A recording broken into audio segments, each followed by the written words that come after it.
JEE का exam, पहले board का एग्ज़ाम लेते हैं, उसके बाद मेरा माइंडसेट चेंज हो गया। अभी देख रहे हैं कि जेई का मैं कितना भी मोटिवेट करूँगा तो उसमें पार्टिसिपेशन नहीं होगा, क्योंकि आपको भी पता है कि आप किसके लिए सीरियस हैं अभी। अब मुझे भी पता है कि आप किसके लिए सीरियस हैं, तो जिसके लिए सीरियस है उसी का टेस्ट लेते हैं।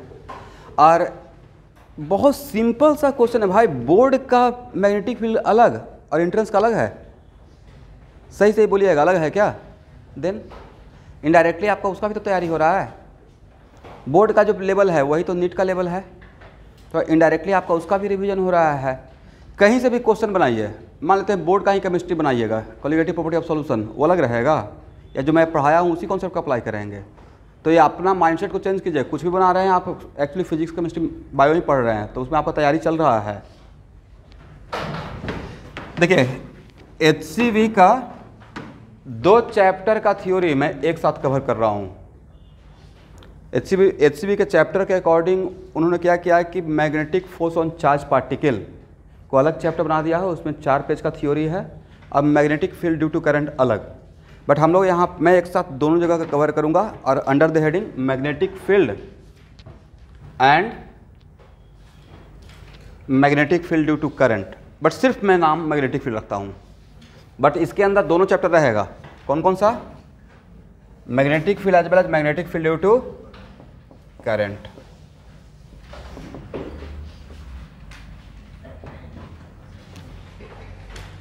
ये लेक्चर 1 है। यस,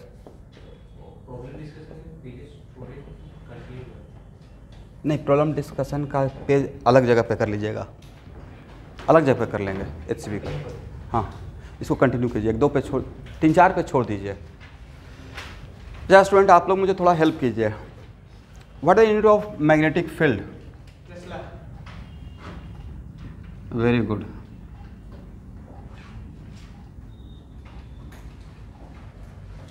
यूनिट क्या रहेगा? यूनिट रहेगा, बोलिए भाई, 12th क्लास के बच्चे। मैग्नेटिक फील्ड का कुछ तो यूनिट होता होगा। नहीं, बाकी लोग से पूछ रहे हैं, वो लोग चुप रहते हैं। और कोई यूनिट है क्या मैग्नेटिक फील्ड का? है सर, यहाँ देखिए,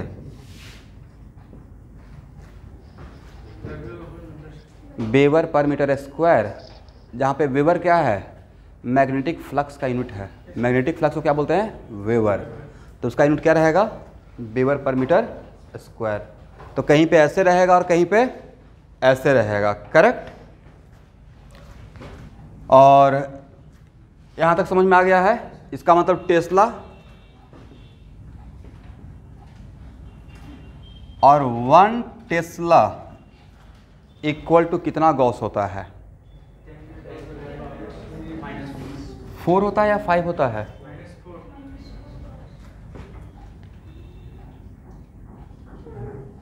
एक बार चेक कर लीजिएगा। तो ऐसे HCV में है।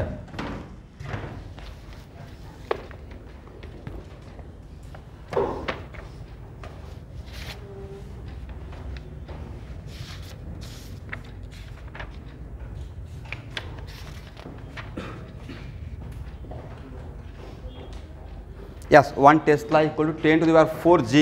G stand for Gauss. G stand for Gauss.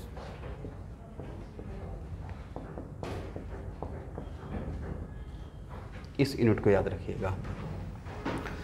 Okay student, तो it is very important to note that कि जिस तरीके से कोई भी चार्ज पार्टिकल, ध्यान से एक एक पॉइंट को सुनिएगा, सारा आपका ऑब्जेक्टिव बनता जाएगा। जिस तरीके से कोई भी चार्ज पार्टिकल अपने सराउंडिंग में एक फील्ड क्रिएट करता है जिसका नाम है इलेक्ट्रिक फील्ड। क्या क्रिएट करता है? Electric field. तो इलेक्ट्रिक फील्ड क्रिएट करने के लिए वो और पीछे बढ़ते रहिए, वहाँ पर तक गर्ल्स स्टूडेंट बैठेंगे। तो इलेक्ट्रिक फील्ड क्रिएट करने के लिए वो चार्ज पार्टिकल को मोशन में होना पड़ेगा, रेस्ट में होना पड़ेगा, या कुछ में भी रह सकता है। इलेक्ट्रिक फील्ड पूछ रहा हूँ। एनी चार्ज पार्टिकल अपने सराउंडिंग स्पेस में क्या क्रिएट करता है? Electric field. But electric field create करने के लिए वो चार्ज पार्टिकल को मोशन में या रेस्ट में, डिपेंडिंग अपॉन सिचुएशन। सर दोनों में, इसका मतलब कोई भी चार्ज पार्टिकल मोशन में हो या रेस्ट में हो, अपने सराउंडिंग स्पेस में इलेक्ट्रिक फील्ड क्रिएट करेगा, राइट। जैसे हम लोग का एक चैप्टर है ना, इलेक्ट्रोमैग्नेटिक इंडक्शन। मतलब क्या है इलेक्ट्रोमैग्नेटिक इंडक्शन, या हम बोलते हैं इलेक्ट्रोमैग्नेटिक फील्ड। मतलब इधर संधि विच्छेद कर दीजिए, तब शब्दों को तोड़िए, electric field plus magnetic field. But any charge particle in motion, मैं लिखवाऊंगा इसको पॉइंट वाइज, बट ये फर्स्ट क्लास है ना, तो फर्स्ट क्लास में थोड़ा इंट्रोडक्शन टाइम लगेगा। तो any charge particle in motion अपने सराउंडिंग स्पेस में दो टाइप का चीज़ क्रिएट करेगा, इलेक्ट्रिक फील्ड भी और magnetic field. But charge particle rest में रहेगा, वो क्रिएट क्या करेगा? Electric field, right. यस, लेकिन आपको नहीं लगता कि सर तो मोशन जो टर्म है वो तो depends on frame of reference. Motion depends on what? हो सकता है कि किसी के रेस्पेक्ट में चार्ज पार्टिकल रेस्ट में हो और किसी के रेस्पेक्ट में चार्ज पार्टिकल मोशन में हो। इसके बारे में भी हम लोग बात करेंगे। पहले हेडिंग बनाइए, पहला point, any charge particle even rest और in motion, any charge particle even in rest और in motion, any charge particle even in rest or in motion create electric field, create electric field in space। ये मेरा पहला point है। इसका मतलब electric field create करने के लिए चार्ज पार्टिकल रेस्ट में हो या मोशन में हो, इलेक्ट्रिक फील्ड क्रिएट करेगा। Second point, if charge particle is in motion, if charge particle is in motion in a given frame of reference, if charge particle is in motion in a given frame of reference, अभी कुछ नहीं पढ़ाया हूँ, panic होने की requirement नहीं है, आराम से यहाँ से लिखना स्टार्ट कीजिए। if charge particle is in motion in a given frame of reference, then it also create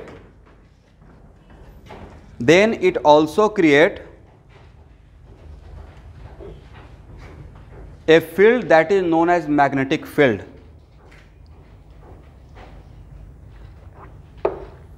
Also create a field that is known as magnetic field।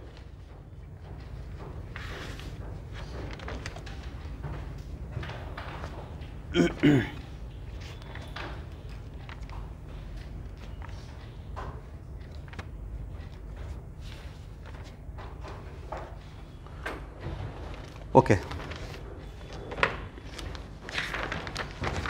अच्छा, आप लोग स्टूडेंट ड्रॉपर बैच के स्टूडेंट को magnetic permanent magnet बाद में पढ़ाया जाएगा, but बाकी स्टूडेंट तो परमानेंट मैग्नेट पढ़ चुके हैं, क्लास 12 का स्टूडेंट। हाँ ना, कुछ नहीं बोल, पढ़ाया गया है ना? यस।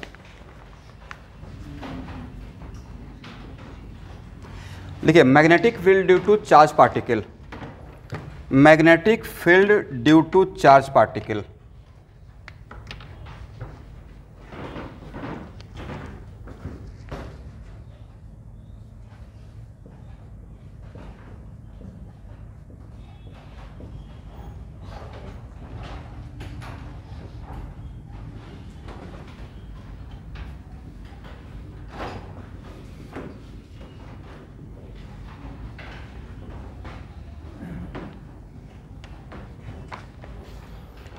यहां देखिए,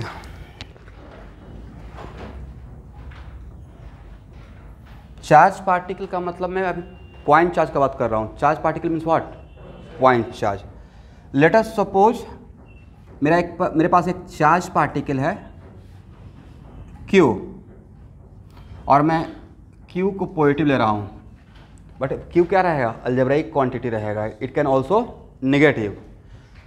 और इस चार्ज पार्टिकल का वेलोसिटी है v, and due to this charge particle,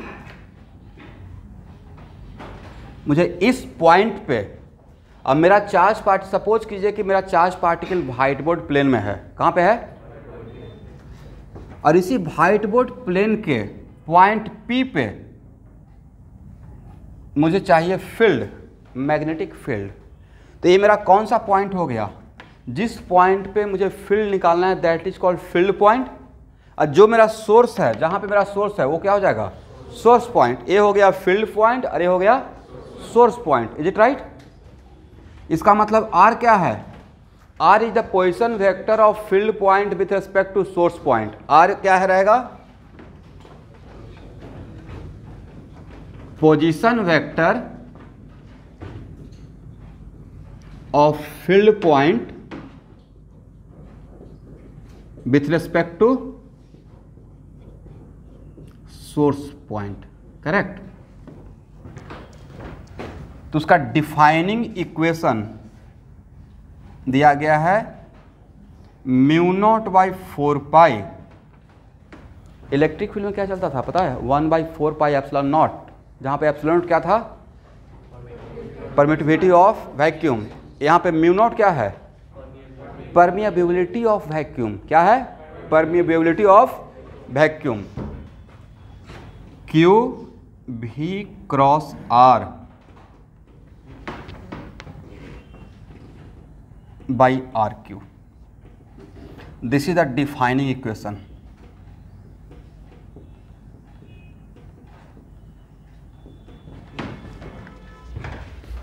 mu naught का वैल्यू मैं थोड़ा देर के बाद लिख दूंगा, ठीक है। म्यू नॉट का वैल्यू हम लोग फाइंड आउट कर लेंगे, ऐसे आपका भी रटा हुआ भी होगा, राइट। तो ये है मेरा डिफाइनिंग इक्वेशन। इसका मतलब अगर इसको मैं डिफाइनिंग इक्वेशन बोल रहा हूँ, इसका मतलब सारा इक्वेशन मैग्नेटिक फील्ड निकालने का, even due to current carrying wire, यहाँ से ही आया होगा, ठीक है। तो B equal to mu not by 4 pi q भी cross are by are cube. अगर ध्यान से देखेंगे तो इस टर्म को देखिए, तो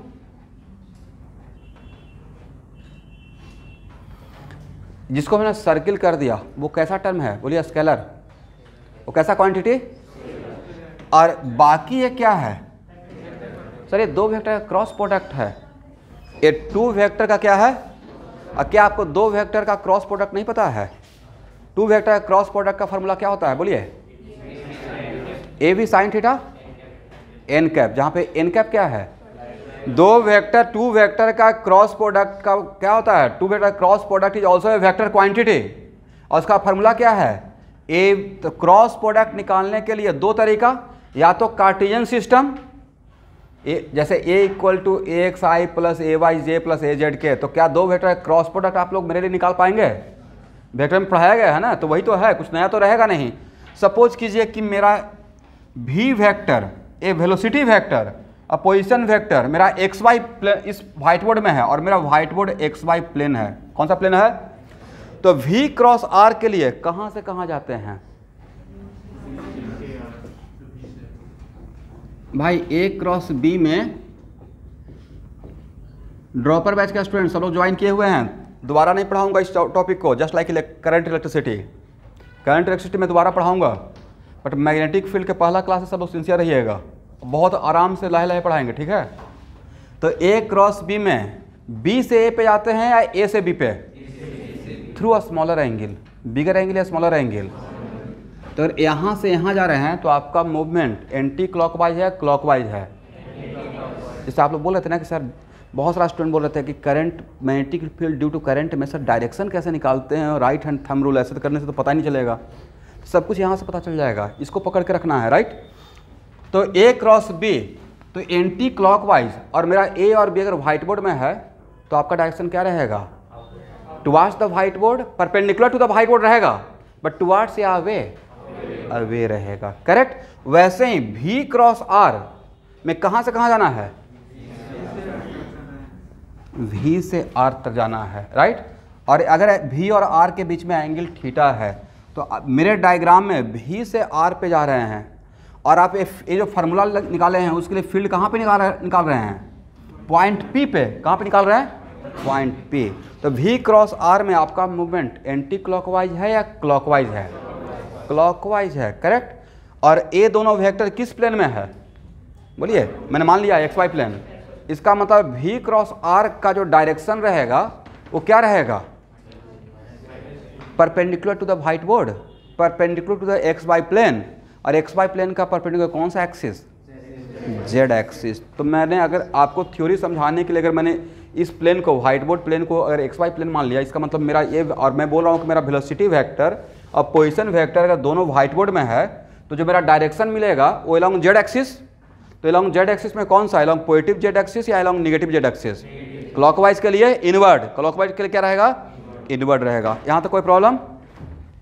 इसका मतलब b equal to mu not by 4 pi q v r sine theta, और क्या यहाँ पे माइनस के लिख दे according to my convention, correct, और डिवाइडेड बाई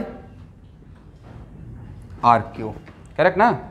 आर और आर क्यू कैंसिल कर सकते हैं, तो b इक्वल टू क्या हो गया,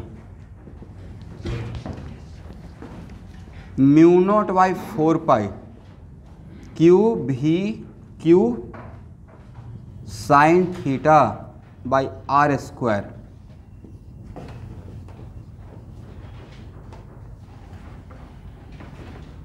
एक फार्मूला तो इसको आप शॉर्ट नोट्स में रख लीजिएगा, यही मेन फार्मूला है। चलिए अब यहाँ देखिएगा, तो मैग्नेटिक फील्ड का डायरेक्शन किधर है, इनवर्ड, इनवर्ड है या व्हाइट बोर्ड का इनवर्ड है मेरे डायग्राम में, जो मेरा डायग्राम था, या आउटवर्ड है, बोलिए मेरे साथ। Sir depending upon the sign of q charge, एक minute, depending upon the sign of charge. यहाँ मैं इसको अब जनरलाइज नहीं रखता हूँ, ओ भी रहेगा, भी तो रहेगा ही। नेक्स्ट, अब इसका, अब वहाँ पे मैं Q को जनरलाइज कर दिया, Q मेरा है अलजेब्राइक क्वांटिटी, राइट। अब अगर Q पॉजिटिव रहेगा तो डायरेक्शन क्या रहेगा, इनवर्ड, बट अगर Q निगेटिव रहेगा तो निगेटिव, निगेटिव क्या हो जाएगा, पॉजिटिव, करेक्ट। इसलिए अगर आपका Q जनरलाइज है, Q मेरा अलजेब्राइक क्वांटिटी है, तो यहाँ पे दो सेंस मेरे डायग्राम में, अगर Q पॉजिटिव रहेगा तो डायरेक्शन क्या रहेगा, बोलिए मेरे साथ, इनवर्ड, करेक्ट, इस डायग्राम में।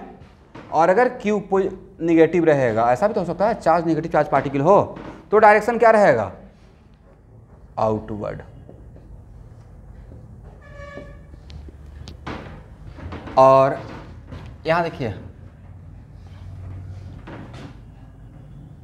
ये आप लोग को भी पता होगा कि मैग्नेटिक फील्ड का डायरेक्शन दिखाने के लिए आप डॉट और क्रॉस का यूज करते हैं, करेक्ट। क्रॉस का मतलब इनवर्ड डायरेक्शन, किसमें, जिस प्लेन में आप देख रहे हैं, जिस प्लेन में आपने फील्ड पॉइंट देखा है, जिस प्लेन के पॉइंट पे आपको मैग्नेटिक फील्ड देखना है, तो उसका डायरेक्शन के लिए हम लोग शॉर्टकट में यूज करते हैं डॉट एंड क्रॉस। क्रॉस का मतलब कन्वेंशन क्या किया गया है, इनवर्ड डायरेक्शन, और डॉट के लिए आउटवर्ड डायरेक्शन। इसका मतलब है कि यहाँ पे पॉइंट P पे डायरेक्शन क्या रहेगा, इनवर्ड डायरेक्शन रहेगा। और अगर Q निगेटिव रहेगा मेरे डायग्राम में, तो डायरेक्शन क्या रहेगा, आउटवर्ड डायरेक्शन रहेगा। यहाँ तक किसी को प्रॉब्लम,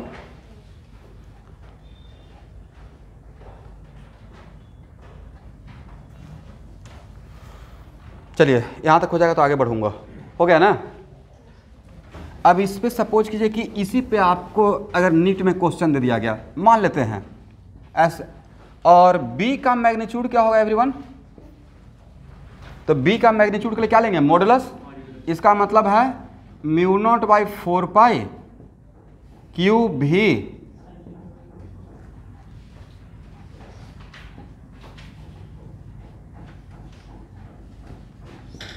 देखिए, इस केस में साइन थीटा तो ऑलवेज पॉजिटिव रहेगा, क्योंकि थीटा क्या था, नहीं थीटा था क्या, फिर से बोलिए, theta is the angle between V and R, और दो वेक्टर के बीच में मैक्सिमम एंगल 180 होता है, और मिनिमम क्या होता है, और 0 से 180 के वजह साइन का साइन पॉजिटिव, इसलिए इसके बारे में केयर करने का रिक्वायरमेंट नहीं है, करेक्ट। अब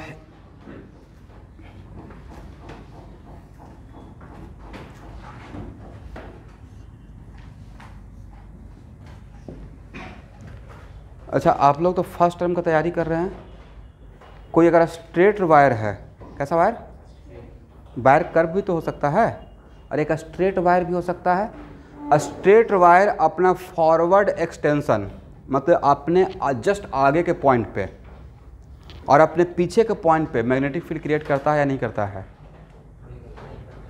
कोई अगर ऐसे स्ट्रेट वायर है और जिसमें करंट का फ्लो हो रहा है और यहाँ पे पूछेंगे मैग्नेटिक फील्ड तो क्या होगा, 0, और यहाँ पे पूछेंगे तो सब कुछ यहाँ से पता चलेगा। करेक्ट, क्यों? यहाँ देखिए अगर थीटा का वैल्यू 0, थीटा का वैल्यू क्या है 0, तो बी फील्ड क्या हो जाएगा 0, और थीटा का वैल्यू 180 तब भी बी फील्ड का मैग्नीट्यूड क्या रहेगा 0 रहेगा। यहाँ से क्या सीखे, यहाँ से मैंने ये सीखा कि कोई भी moving charge particle surrounding space में मैग्नेटिक फील्ड क्रिएट करेगा, बट वो मूविंग चार्ज पार्टिकल अपने वेलोसिटी के डायरेक्शन के आगे के पॉइंट पे या पीछे के पॉइंट पे मतलब फॉरवर्ड एक्सटेंशन या बैकवर्ड एक्सटेंशन पे वी फील्ड क्रिएट नहीं करेगा। ये मैं नहीं बोल रहा हूँ, डिफाइनिंग क्वेश्चन बोल रहा है। यहाँ से अगर थीटा 0 रहेगा तो टर्म क्या बी क्या आ जाएगा 0, अगर थीटा 180 रहेगा तो कॉस साइन 180 इज ऑल्सो 0। समझ में आ गया? तो क्या इसको एक लाइन लिख लें, लिखिए any moving charge particle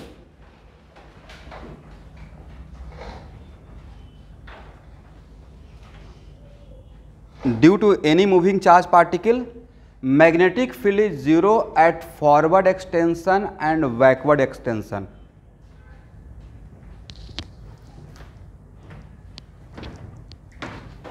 Due to any moving charge particle, magnetic field is 0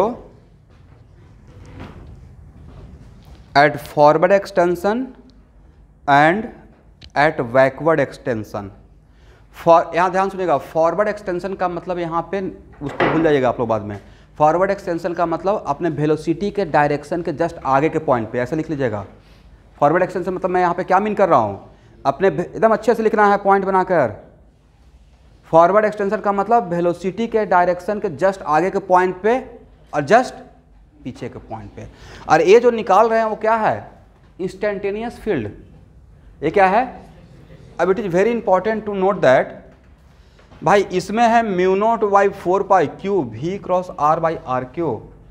तो क्या p पॉइंट पे आप बोल सकते हैं कि एट गिवन पॉइंट p, मैंने पॉइंट p को फिक्स कर दिया, पॉइंट p को अगर फिक्स कर दिया तो इज इट कंपल्सरी कि वहाँ पे B field that due to this particular charge particle q जो मेरे डायग्राम में था उसके वजह से उस गिवन पॉइंट पे फील्ड क्या ऑलवेज कांस्टेंट रहेगा?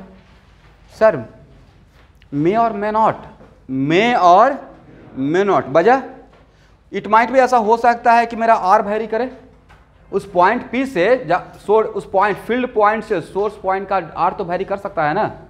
अगर आर वेरी करेगा तो क्या ये कांस्टेंट रहेगा या वेरी कर जाएगा, या इवन वेलोसिटी भी तो वेरी कर सकता है। इसका मतलब यहाँ पे वेरिएबल टर्म क्या हो सकता है, अगर चार्ज पार्टिकल फिक्स है कि क्यू अमाउंट ऑफ चार्ज ही है राइट, तो उसके बाद भी मेरे पास 2 टर्म है जिसके कारण वेरी हो सकता है due to v and r. That's why किसी मूविंग चार्ज पार्टिकल के वजह से एट ए गिवन पॉइंट पे magnetic field may or may not be constant, constant हो भी सकता है। और एक लाइन लिख लीजिए, due to moving charge particle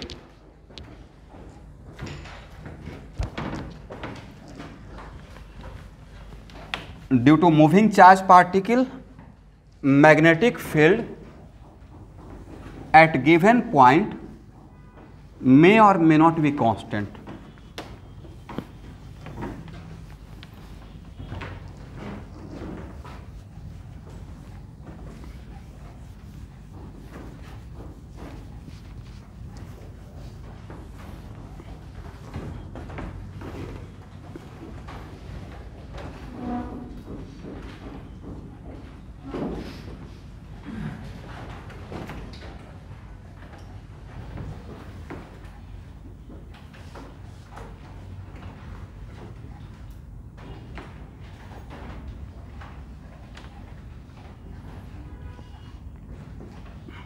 सबसे आसान एग्जाम्पल से स्टार्ट करते हैं। और यहाँ पे अगर एसआई सिस्टम में अगर वैल्यू आप निकालना चाहते हैं तो B इक्वल टू इसके वजह से इस पॉइंट P और R दिया रहेगा। मान लेते कुछ R का वैल्यू एसआई सिस्टम मीटर में दिया रहेगा राइट, भी का वैल्यू किस में दिया रहेगा, इस मैग्नीट्यूड बाई यूनिट क्या रहेगा, मीटर पर सेकंड रहेगा। तो बी का वैल्यू यहाँ पे क्या होगा, और एक क्यू है तो sir mu naught by 4 pi, और बोलिए क्यू, अब मान लेते हैं क्यू अब पॉजिटिव ले लिया हूँ तो क्यू भी क्रॉस आर, और ए मेरा प्लेन एक्स वाई प्लेन है, बाई व्हाट, प्लेन मानिएगा। प्लेन मानने से क्या होगा कि आपको डायरेक्शन यूनिट वेक्टर में इनवर्ट आउटपुट में हेल्प मिलेगा, करेक्ट, बाई आर क्यू। कितना हो जाएगा student, mu naught by 4 pi q भी बाई आर स्क्वायर, साइन 90 ना, और डायरेक्शन के लिए क्या दें, के प्लस के या माइनस के, माइनस के। तो डायरेक्शन के लिए यहाँ पे साथ में ऐसे दे दें, माइनस के लिखें या क्रॉस दिखाएं, अलग बात या सेम बात, सेम बात है, ऐसे लिख लीजिएगा, या आप माइनस के दे दीजिए, बट माइनस के इक्विवेलेंट टू व्हाट, ऐसे भी दिखाया रहेगा, ठीक है। तो ये भी डायरेक्शन दिखाने का एक तरीका है, करेक्ट। और यहाँ पे म्यू नोट बाई 4 पाई, ऐसे म्यू नोट का वैल्यू क्या होता है,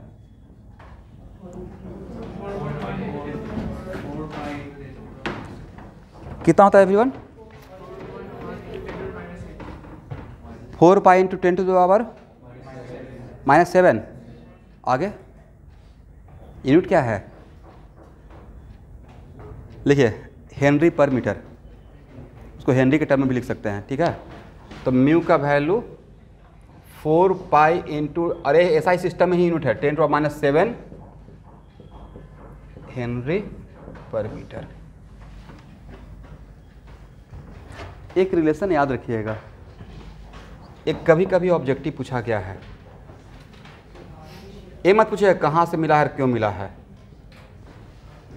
C equal to 1 by root over mu naught into epsilon naught, C equal to what 1 by root over mu naught into epsilon naught, ये फार्मूला का कहीं पे हेल्प हो सकता है। तो मान लेते कभी भूल गए, C is the speed of light, तो कभी अगर भूल गए म्यू नोट का वैल्यू, ऐसे तो भूलिएगा नहीं, बट फिर इसका वैल्यू तो याद ही रहेगा, और नहीं भी याद रहेगा तो ये तो पक्का याद रहता है सबको, 9 इंटू 10 टू द पावर 9, यहाँ से आप निकाल सकते हैं, करेक्ट ना। तो देखिए ये जो मैंने कॉन्सेप्ट आपको पढ़ाया, तो इस पे बहुत बार ऑब्जेक्टिव हम लोग के टाइम पे पूछा गया था, magnetic field due to charge particle, ठीक है। अब निकल जाएगा, इज इट कंपल्सरी कि ऑलवेज एंगल 90 रहेगा,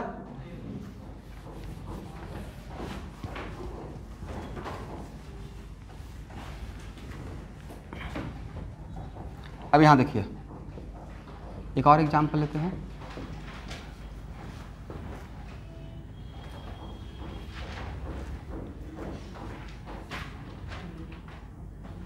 यहाँ देखिएगा भाई, मॉडर्न फिजिक्स में इसका यूज करूँगा। ये मेरा एक सर्कल है जिसका रेडियस r है, और एक क्यू चार्ज पार्टिकल है, और बोर मॉडल में मेरा जो क्यू, अगर बोर मॉडल में पढ़ाते रहूँगा तो मेरे पास जो क्यू चार्ज पार्टिकल है वो इलेक्ट्रॉन रहेगा, क्या रहेगा, इलेक्ट्रॉन। तो ऐसा भी क्वेश्चन क्रिएट कर सकता है ना कि find the magnetic field in third orbit of helium 2 plus, ये मेरी मर्जी है। और third orbit of helium plus, sorry third orbit of helium plus में क्या आप स्पीड निकाल सकते हैं, जब स्पीड का फार्मूला वहाँ स्पीड का फार्मूला मिलता है, भी का फार्मूला देंगे ना भाई। आप लोग क्लास 12 का ओल्ड स्टूडेंट को तो ये पढ़ाए ही होंगे, v equal to v naught z by n, जहाँ पे वी नॉट क्या होता है 2.18 इंटू, मेरे तरफ मत देखिए वैल्यू बोलिए direct, 2.18 into 10 to power 6 metre per second, कैसे बोल सकते हैं, इतना फेमस वैल्यू है। रेडबर्ग कांस्टेंट का वैल्यू क्या है भाई, प्रेशर नहीं लेना है, रटना है formula, 1.97 into 10 power 7 metre inverse, ये था ना। पैरामेट्रिक फॉर्म में क्या वैल्यू है, फार्मूला है, बोलिए 1/4 को whole square 2 pi square m e to the power 4 by h cube c, ये था ना रेडबर्ग कांस्टेंट का वैल्यू पैरामेट्रिक फॉर्म में। तो ऐसे रट्टा मारना पड़ेगा, ये नहीं कि बस तैयारी कर रहे हैं, फार्मूला रटना भी उतना ही आपका क्रेडिट जाता है जितना आप। साइंस वाले के स्टूडेंट के साथ एक बहुत बड़ा ड्रॉबैक है, उनके पास एक ईगो प्रॉब्लम डेवलप हो जाता है। मैं आपका नहीं, सबका बात कर रहा हूँ। वो तो अच्छा मैं सब कुछ को समझ लूँगा, समझ लीजिएगा, पहले रटिए, कि रिएक्टेंट क्या है और प्रोडक्ट क्या है, तब तो मैं कहीं हम डिवाइव कर पाएंगे। और उसमें कैटलिस्ट क्या डाल रहे हैं और रिएजेंट क्या मिक्स कर रहे हैं, राइट। क्लोरोफॉर्म रिएक्शन पता है कि हाँ क्लोरोफॉर्म होता है, बट उसमें मिलाते क्या है पता ही नहीं है। Cl2+ NaOH लेते हैं, X2N बेस लेते हैं, राइट। तो वो रटना भी उतना ही क्रेडिट जाता है। फार्मूला रट्टा मारने का मतलब है 30% आपने वहाँ पर ही जीत लिया जंग। इसलिए अगर आपको नहीं रटने का कैपेसिटी है तो 10 बार लिखिए एक फार्मूला को, और तब तक लिखिए जब तक कि यहाँ तक बिल्कुल यहाँ पर बैठ नहीं जाए।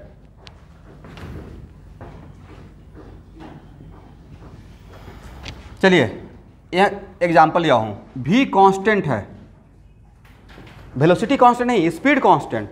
अरे इस पे एरो देते मतलब मैं वेलोसिटी मीन कर रहा हूँ। तो इसके वजह से it is very important to note that if any charge particle moving in a circle in given direction, इस डायरेक्शन मूव कर रहा है, तो बाकी सर्कल का किसी दूसरे पॉइंट पे मैग्नेटिक फील्ड निकालना मेरे लिए टफ है, कॉम्प्लिकेटेड है। हो सकता है कि मुझे वहाँ से आर नहीं मेजर होगा, बट सेंटर तो सिमेट्रिकल है। इस पॉइंट से सेंटर का डिस्टेंस चेंज होगा या सेम रहेगा? आर कांस्टेंट रहेगा। पोजीशन वेक्टर कांस्टेंट नहीं रहेगा, लेकिन आर कांस्टेंट रहेगा। तो अगर मेरा चार्ज पार्टिकल ए पे है और मेरा ये एक्स वाई प्लेन है एवरीवन, कौन सा प्लेन है? X y plane. मेरा सर्कल एक्स वाई प्लेन में है, तो चार्ज पार्टिकल मेरा ए पे है या बी पे है या सी पे है या डी पे है। तो जब ए पे रहेगा तब मैग्नेटिक फील्ड का मैग्नीट्यूड बताइए और डायरेक्शन फर्स्ट, और क्यू को पॉजिटिव मानकर।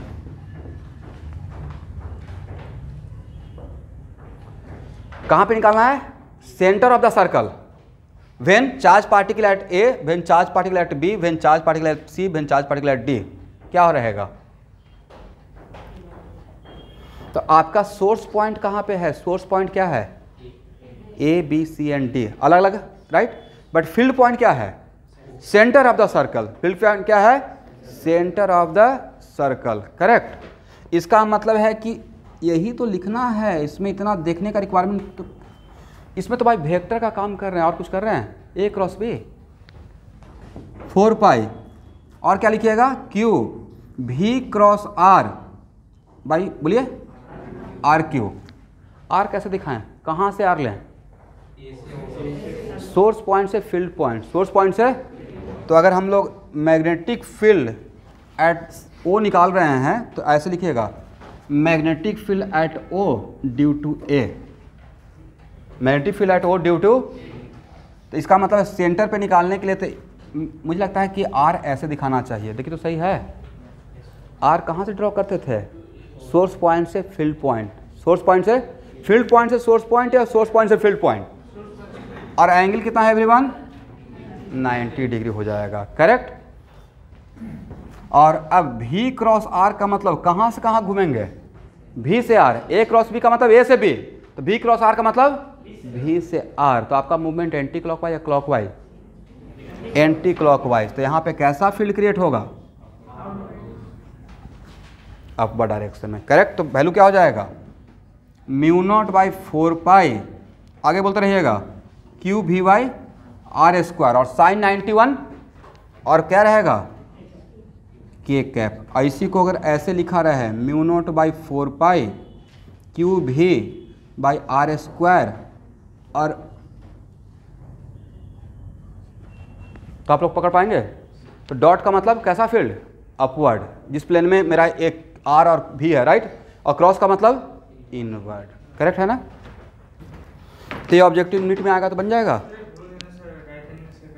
वो सब कुछ नहीं करना है भाई। अच्छा, वेक्टर आप मुझसे पढ़े हैं कि नहीं पढ़े हैं? ए क्रॉस बी का ही दूसरा नाम है राइट हैंड थंब रूल, नहीं समझे? ए क्रॉस बी का दूसरा नाम क्या है? और बहुत सारे टीचर क्या करते हैं ना कि मतलब ठीक है मैं भी वही काम करूंगा शॉर्टकट के लिए कि भाई ऐसे राइट हैंड करना है, फिर ऐसे कर ले और फिंगर, बट उस सारे के पीछे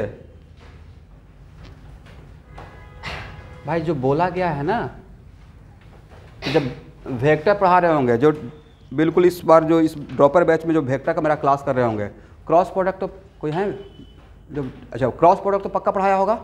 क्रॉस प्रोडक्ट में मैंने क्या बोला था? क्रॉस प्रोडक्ट का डायरेक्शन के लिए नाम क्या था? राइट हैंड थंब रूल या राइट हैंड स्क्रू रूल। कौन सा? और वहाँ पे एक्सेप्शन दिए थे कि अमेरिका में दूसरा चलता है स्क्रू, राइट। इंडिया में क्या चलता है कि एंटी क्लॉकवाइज घुमाएंगे तो ऊपर आएगा, लूज होगा। क्लॉकवाइज घुमाएंगे तो, बट ये मार्कर एक्सेप्शन है, उतना छोड़िए, मार्कर ही एक्सेप्शन है। इसको दे रहे हैं राइट, एंटी क्लॉकवाइज घुमा के खोल सकते हैं, नहीं खुलेगा, बट क्लॉकवाइज करके खुल जाएगा। तो वहाँ पे क्या चलता है, left hand thumb rule. Yes, सारा काम उल्टा, फिर भी सबसे आगे राइट। या इसमें क्लॉकवाइज, ये है लेक्जर कंपनी का, अमेरिकन कंपनी का मार्कर है, तो वहाँ पे स्क्रू अलग है। बट इंडिया और ब्रिटेन में, ब्रिटिश में, वहाँ पे जो स्क्रू कंपनी बनाती है, हम लोग के यहाँ जो स्क्रू बनता है उसमें एंटी क्लॉकवाइज करने से लूज होगा और क्लॉकवाइज करने से इन्वर्ट जाएगा, टाइट होगा। ठीक है, आपका पेन भी क्या है, राइट हैंड थंब रूल पे बना हुआ है। पेन का जो स्क्रू है वो राइट हैंड, नहीं तो चेक कर सकते हैं। तो यही तो था भाई राइट हैंड जो आप बोल रहे हैं। तो राइट हैंड थंब रूल में क्या होता है कि ए क्रॉस बी करना है, एक मिनट, ए क्रॉस बी करना है तो राइट हैंड का फिंगर को ए की तरफ लेके जाइए और curl your finger towards B through a smaller angle, through what, a smaller angle. तो जो थंब का डायरेक्शन रहेगा वही आपका ए क्रॉस बी का डायरेक्शन रहेगा। उसी को शॉर्टकट में मैंने क्या कर दिया कि एंटी क्लॉकवाइज आउटवर्ड और क्लॉकवाइज इनवर्ड। तो अब यहाँ पे ऑलवेज राइट हैंड थंब का यूज करने का रिक्वायरमेंट है क्या, उसका शॉर्टकट चल गया कि एंटी क्लॉकवाइज का मतलब आउटवर्ड और क्लॉकवाइज का मतलब, इसलिए बच्चे बहुत छोटा सा चीज़ में फंसे रहते हैं। मेन चीज़ को पकड़ लीजिए ना कि एंटी क्लॉकवाइज क्या होगा, आउटवर्ड, और क्लॉकवाइज का मतलब इनवर्ड है। ज़्यादा बेटर कौन सा रहेगा, ये रहेगा। बट नहीं, ये पता है कि जैसे आप लोग, ये पहला ही क्लास है ना, तो फर्स्ट क्लास में सब कुछ थोड़े बता देंगे। क्या चाहते हैं फर्स्ट क्लास में बता दें कि देखिए magnetic field always close loop बनाता है, तो आपको भी पता है और मुझे भी पता है, बाद में करेंगे इस पर बात, राइट। मैग्नेटिक कोई करंट कैरिंग वायर अपने तरफ कैसा बनाता है, बिल्कुल रिंग के जैसा फील्ड क्रिएट करता है। कैसा, रिंग के जैसा। ऑब्वियसली ये पढ़े होंगे कि कोई मैग्नेट है जिसमें दो पोल है, north pole and south pole. कहाँ से फील्ड आउट होता है, कहाँ से इन करता है,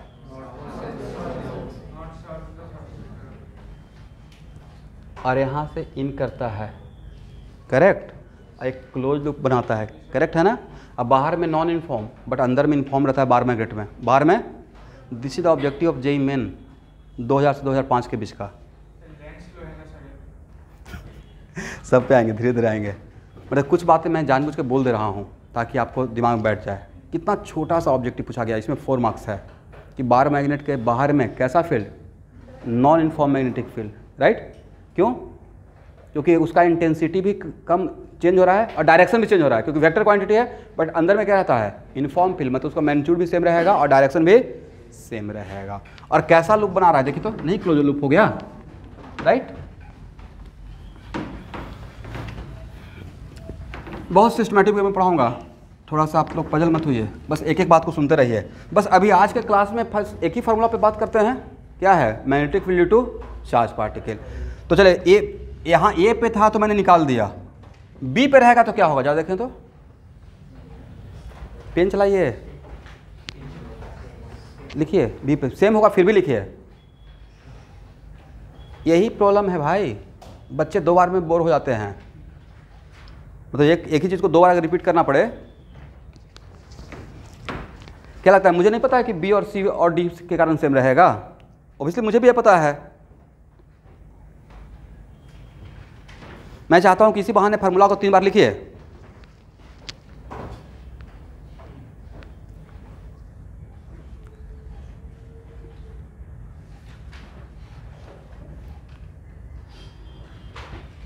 अब यहां देखिए, अब आपको बताना है कोई भी चार्ज पार्टिकल अगर इनफॉर्म सर्कुलर मोशन में है, कैसा, इनफॉर्म सर्कुलर मोशन का मतलब है कि speed is keeping constant, right.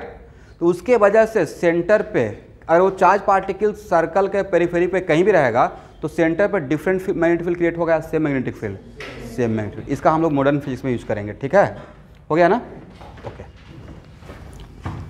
अब एक मिनट, करंट का डिफिनेशन बोलें, एवरेज करंट का, charge, total charge by total time, average current total charge by through a given cross sectional area, through a what, given cross. बाद में इसी को current बना दूंगा कि सर्कल में क्या फ्लो हो रहा है। भाई यहाँ देखिए, एक चार्ज पार्टिकल क्यू है, मैंने मेरा प्रॉब्लम सॉल्व हो गया, पर इसका एप्लीकेशन आगे कैसे मैं करूँगा मॉडर्न फिजिक्स में। एक चार्ज पार्टिकल है, अब बिल्कुल मैं यहाँ पे नज़र एकदम देखे हुए हैं, यहाँ पे ही देख रहे हैं इस पॉइंट पे, और इसका स्पीड कांस्टेंट है। तो मैं देख रहा हूँ कितना टाइम के बाद ये चार्ज पार्टिकल दोबारा यहाँ से पास कर रहा है, क्योंकि मुझे तो इस पे देखना है करंट के लिए। और एवरेज करंट का डिफरेंशियल क्या होता है? Total charge by total time, total charge by. तो आप देख रहे हैं कि हर एक आफ्टर वन टाइम पीरियड यहाँ से क्यू अमाउंट ऑफ चार्ज पास करेगा। कितना भैया? टाइम पीरियड क्या है? Period of revolution. क्या रहेगा? Period of. तो एवरेज करंट क्या रहेगा? क्यू बाई टी, और टी आप नहीं निकाल लेंगे, 2 पाई आर बाई भी, distance by speed, distance by. इस टी को अगर यहाँ पे पुट कर देंगे, ये लिखना नहीं है तो ये सब बाकी जगह पे करेंगे, तो क्यू भी बाई 2 पाई आर। तो ये क्या हो गया? Average current. और थोड़ा बहुत तो आप लोग पढ़े होंगे क्लास 12th में, तो करंट कैरिंग वायर, अगर सर्कुलर लूप में करंट अगर फ्लो कर रहा है तो उसके वजह से मैग्नेटिक फील्ड का फार्मूला क्या होता है? म्यू नॉट, बोले तो mu not I by 2r। ये होता है किसके वजह से? सर्कुलर वायर में अगर करंट आई फ्लो कर रहा है तो उसके वजह से सेंटर पे मैग्नेटिक फील्ड, कहाँ पे? सेंटर पे, यहाँ पे नहीं। अदर देन सेंटर आपसे नहीं निकलेगा, मुझसे भी नहीं निकलेगा, आपसे भी नहीं निकलेगा। आप कहाँ पे बता रहे हैं? म्यू नॉट आई बाई, ये अब मैं डिराइव करूँगा, बट अभी के लिए आई के बदले पुट कीजिए, तो पुट कर सकते हैं। तो क्या हो जाएगा? म्यू नॉट बाई 2r, और आई के बदले कितना लिखिएगा स्टूडेंट? क्यू भी बाई 2 पाई आर। अब मल्टीप्लाई करने के बाद देखें तो कितना होता है सर? म्यू नॉट क्यू भी बाई 4 पाई आर स्क्वायर। क्या इसके साथ मैच कर गया? ये रिजल्ट जो आपने फार्मूला बोला, ये उस फार्मूला से, करंट के कॉन्सेप्ट से और इस कॉन्सेप्ट से डिफरेंट रिजल्ट है या सेम रिजल्ट है? होना भी चाहिए था। डिफरेंट अगर रहता इसका मतलब मेरा कॉन्सेप्ट कॉन्ट्राडिक्ट हो रहा है, बट दोनों कॉन्सेप्ट क्या हो गया? डिफरेंट है या सेम हो गया है? सेम रहेगा भी, क्योंकि भाई यही तो मेन ओरिजिन है। करंट मेन ओरिजिन नहीं था, क्या था ओरिजिन? Main origin. पहले हम लोग क्या, करंट में कितना charge particle? Sir so many charge particle. एक चार्ज पार्टिकल है, सो मेनी चार्ज पार्टिकल है जो कि मूव कर रहा है, मोशन में है। अभी हम लोग क्या देख रहे हैं? सिंगल चार्ज पार्टिकल वजह से। किसके वजह से? Single charge. तो बहुत सारा चार्ज पार्टिकल मोशन में रहेगा, तो सबका इंडिविजुअल इफेक्ट लेंगे। सबका क्या लेंगे? Individual effect, correct. और सबको बाद में क्या करेंगे? वेक्टोरियली जोड़ देंगे। वेक्टोरियल क्या करेंगे? सम करेंगे, क्योंकि वेक्टर का क्वांटिटी को वेक्टर के तरीके से ऐड करते हैं, करेक्ट। यहां तक समझ में आ गया है?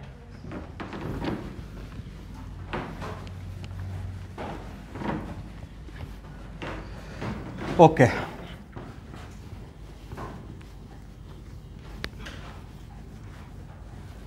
तो आपके शॉर्ट नोट्स के लिए सिर्फ एक फार्मूला दिया हूं, वो कौन सा formula? Magnetic field due to moving charge particle का फार्मूला क्या रहेगा? B equal to last time mu not by 4 pi q भी क्रॉस आर बाई। याद रहेगा या भूल जाएंगे? पक्का? चलिए,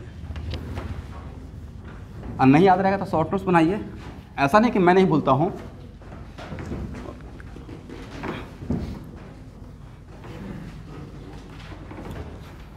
बट भाई एग्ज़ाम से 6 महीने पहले तो बिल्कुल नहीं भूलता था। मतलब पता नहीं आप लोग को ऐसा सपना आता है नहीं आता है, कभी कभी तो होता था। एकदम किसी चीज़ के पीछे पागल रहिएगा तो मन में एक डर भी तो रहेगा। अचानक से डर के उठ गए, रिजल्ट नहीं हुआ, रात में ही उठ गए, नहीं अभी एग्ज़ाम नहीं हुआ है, बचे हुए हैं। तो ऐसा है कि मतलब आपको एकदम इसका मतलब आप सुबह से शाम तक उसमें लगे हुए हैं, और मतलब 100% डेडिकेशन के साथ। तो वो होता है एकदम बिल्कुल सुबह शाम उसी के पीछे भाग रहे हैं। तो चीज़ कैसे नहीं मिलेगा? बिल्कुल मिलेगा। थोड़ा लेट सवेर हो सकता है, बट आप अगर 100% आपका डेडिकेशन है तो नहीं सफलता मिलेगा, यह संभव बात है। और जो अगर लगा हुआ भी यार नहीं हो रहा है, इसका मतलब मन से नहीं लगा हुआ है, सिर्फ दिखाने के लगा हुआ है। मन से का मतलब 100% उसी में इन्वॉल्व है। आपका सराउंडिंग में आपके अलावा कोई है ही नहीं। अगर कोई आपके अलावा और भी है मतलब आप मन से नहीं लगे हुए हैं।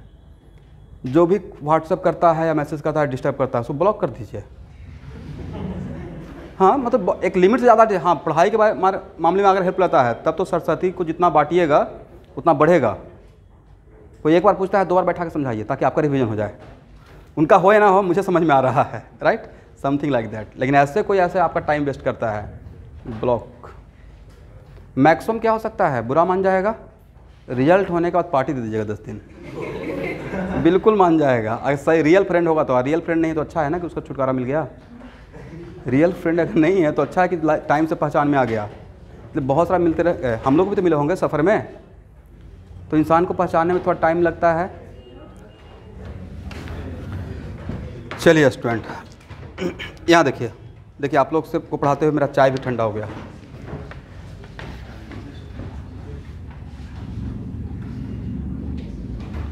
फिर से एक बार फार्मूला लिख रहा हूँ, μ0/4π Q V क्रॉस R, यहाँ देखिएगा Nilanjan, RQ, Q V cross R/RQ, ठीक है ना।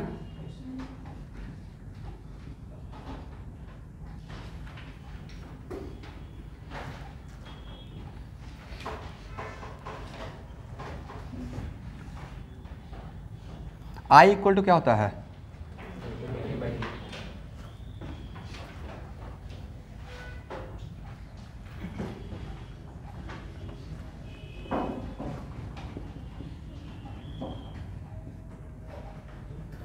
जस्ट ऐसे ही।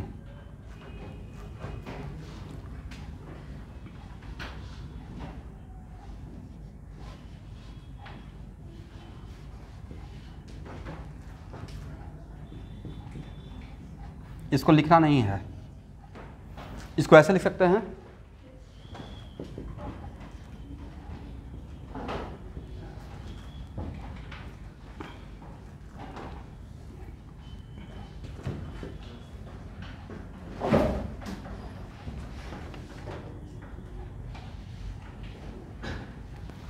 अगर वेरी स्मॉल ऑफ क्यू, मान लीजिए for moment I equal to d Q by D t, या जहाँ पे, या I equal to q by D t भी समटाइम्स लिख सकते हैं। यहाँ पे क्यू को क्या मानिए, वेरी, मेरा पॉइंट चार्ज है, क्यू क्या था, डी क्यू भी क्या है, सिर्फ समझाने के पॉइंट ऑफ व्यू से, डी क्यू मेरा क्या है, पॉइंट चार्ज। तो आई के लिए if q is very very small charge particle, तो I equal to q by D t लिख सकते हैं, करेक्ट। जहाँ पे d t is very small time interval, सिर्फ एक फार्मूला को डिराइव करने के लिए, d r by D t cross are by are cube, correct. μ0/4π I d r cross are by are cube. देखिए तो इस टाइप का फार्मूला किसी का याद दिलाता है, ये फार्मूला था due to current carrying wire, due to what, यही था ना फार्मूला, करंट कैरिंग वायर की वजह से। छोटा सा एलिमेंट लेंगे, I D l μ0/4π I D L cross are by are cube, I D l, वहाँ पे क्या बोलते हैं, डी एल करंट एलिमेंट, क्या बोलेंगे उस, तो यहाँ पे μ0/4π I d r cross are by are Q. तो आपको नहीं था कि वो फार्मूला यहाँ से ही आया होगा, वो फार्मूला कहाँ से डिराइव किया गया है, इस फार्मूला से डिराइव किया गया है। तो अब लिखिए, इस फार्मूला को डिराइव मत कीजिए, लेकिन अगर रफ में कर सकते हैं कॉर्नर में तो इसको लिख लीजिए, जस्ट कि हाँ यहाँ ये सोर्स है, मेन सोर्स यही है।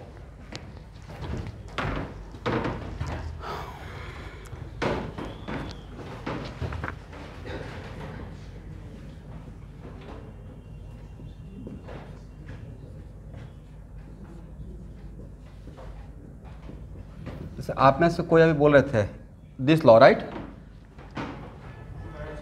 यस, तो उसका सोर्स वही था, मेन सोर्स, वहाँ से ही लेके चला हूँ। लिखिए, magnetic field due to current carrying wire, magnetic field due to current carrying wire, उसे पहला पॉइंट बनाइए, it is experimentally observe that, it is experimentally observed that a current carrying wire, it is experimentally observed that a current carrying wire, even a straight or curve, even a straight or curve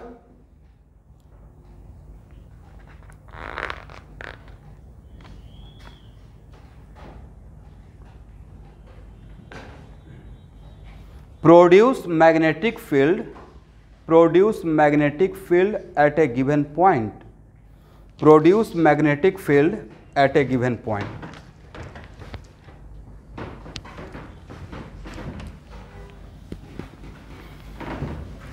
ये chapter बहुत आसान chapter है, यहाँ से तो 100% NEET का question पकड़ में आना चाहिए। एटलीस्ट मैग्नेटिक फील्ड और magnetic field due to current, बहुत आसान टॉपिक है, एक कैपेसिटर के जैसा टफ नहीं है। यहाँ देखिए, बट एक मिनट रुकिएगा, इस टॉपिक को आप आगे बढ़ाने से पहले कुछ ऑब्जर्व करते हैं। यहाँ देखिए स्टूडेंट, फिर से एक बार, मतलब मेरा मेन हेडिंग ये बन गया। अच्छा, मैग्नेटिक फील्ड कौन प्रोड्यूस करता है? वैसा चार्ज पार्टिकल जो मोशन में है, बट मैग्नेट क्यों प्रोड्यूस करता है? फिर मेरा डाउट समझे, मैग्नेट में कोई चार्ज पार्टिकल मोशन में है तो परमानेंट मैग्नेट के अंदर वो क्यों सोर्स बनता है, वो क्यों प्रोड्यूस करता है? जब आप लोग पढ़ लिए हैं, मैं नहीं पढ़ा हूँ, ये चैप्टर मैं नहीं पढ़ा हूँ खुद के लिए, तो वो क्यों प्रोड्यूस करता है? मेरा बहुत सिंपल सा क्वेश्चन है, क्यों प्रोड्यूस करता है सर? क्योंकि मैग्नेट है, उसमें भी तो दो पोल है, dipole, north pole and south pole. आपको नहीं देखा उसका बहुत सारा रिजल्ट इलेक्ट्रिक डाइपोल के साथ मैच करना शुरू होता है। इलेक्ट्रिक डाइपोल दो pole, plus q minus q, वहाँ भी तो दो पोल माना गया है, plus m minus m, small m जैसा कुछ, right, plus m and minus m. Anyway, उसको देख के आइए क्यों प्रोड्यूस करता है। तो it is very important to note that ये है मेरा वेलोसिटी वेक्टर, ठीक है। आज वेलोसिटी वेक्टर के डायरेक्शन में मैंने एक लाइन को बढ़ाया, आगे भी और फॉरवर्ड एक्सटेंशन भी और बैकवर्ड एक्सटेंशन भी, करेक्ट। इस लाइन से इस तरफ, इस लाइन से इस तरफ कोई भी एक पॉइंट, और Q मेरा पॉजिटिव है, Q मेरा क्या है? पॉजिटिव। तो इस लाइन के इस तरफ किसी भी पॉइंट पे मैग्नेटिक फील्ड तो डैम श्योर क्रिएट होगा, हाँ या ना? बट यहाँ पे और यहाँ पे क्रिएट होगा? तो कोई भी चार्ज पार्टिकल अपने वेलोसिटी के आगे के पॉइंट, इंस्टेंटेनियस वेलोसिटी के आगे के पॉइंट और पीछे के पॉइंट पे डायरेक्टली उसी लाइन पे, ना कि उसके पैरेलल, उसके आगे के फॉरवर्ड एक्सटेंशन और बैकवर्ड एक्सटेंशन में उसके वजह से फील्ड क्या होता है? जीरो होता है। वजह थीटा, साइन थीटा क्या हो गया? साइन 0 0 और साइन 180 0। यहाँ पे एक पॉइंट P1 है, आप सिर्फ मुझे बताइए कि P1 पे इस कन्वेंशन के साथ मैग्नेटिक फील्ड का डायरेक्शन क्या रहेगा, इनवर्ड या आउटवर्ड? बस इतना ही बताइए सर, कुछ करना ही नहीं है। V क्रॉस R का डायरेक्शन, क्योंकि Q अगर पॉजिटिव रहेगा तो जो V क्रॉस R का डायरेक्शन रहेगा वही फील्ड का डायरेक्शन रहेगा। तो V क्रॉस R क्लॉकवाइज ना, तो क्या हो जाएगा? इनवर्ड। और यहाँ पे पूछेंगे तो, या दिमाग दौड़ाते रही तो, इस पॉइंट यहाँ पे क्या रहेगा? पक्का यहाँ पे अब V क्रॉस R कर रहे हैं ना, यहाँ पे सर इस लाइन के इस तरफ हर जगह पे इनवर्ड, इस लाइन के इस तरफ हर जगह पे क्या रहेगा? इनवर्ड। व्हाट अबाउट इस पॉइंट पे? ये रटे हुए हैं या निकाल रहे हैं?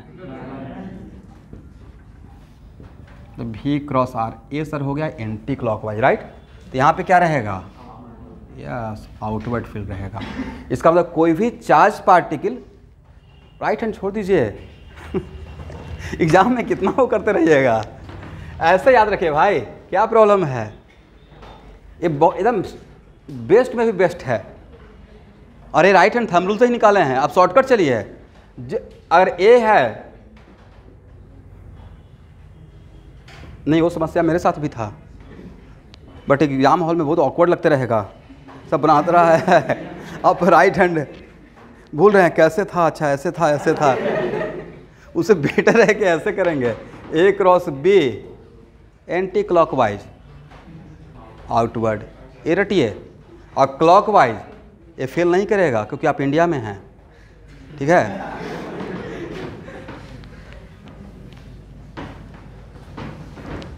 इसका मतलब है कि किसी कोई भी एनी पॉइंट चार्ज पार्टिकल किसी पार्टिकुलर पॉइंट पे अगर उसका इंस्टेंटेनियस वेलोसिटी v है, तो उस लाइन के एक तरफ अगर इनवर्ट रहेगा, मुझे नहीं पता है कि किस तरफ इनवर्ट रहेगा, because also depends on what, depends on direction of velocity and depends on charge. अगर वेलोसिटी भी इधर रहता तो कहानी उल्टा हो जाता। नहीं, भी अगर ऐसे रहता, ऐसे रुक कर पढ़ना पड़ेगा। अगर किसी चीज़ को फर्स्ट टाइम पढ़ रहे हैं, मेरा कहना क्या है, learning is slow process but revision time पे मेक इट फास्ट।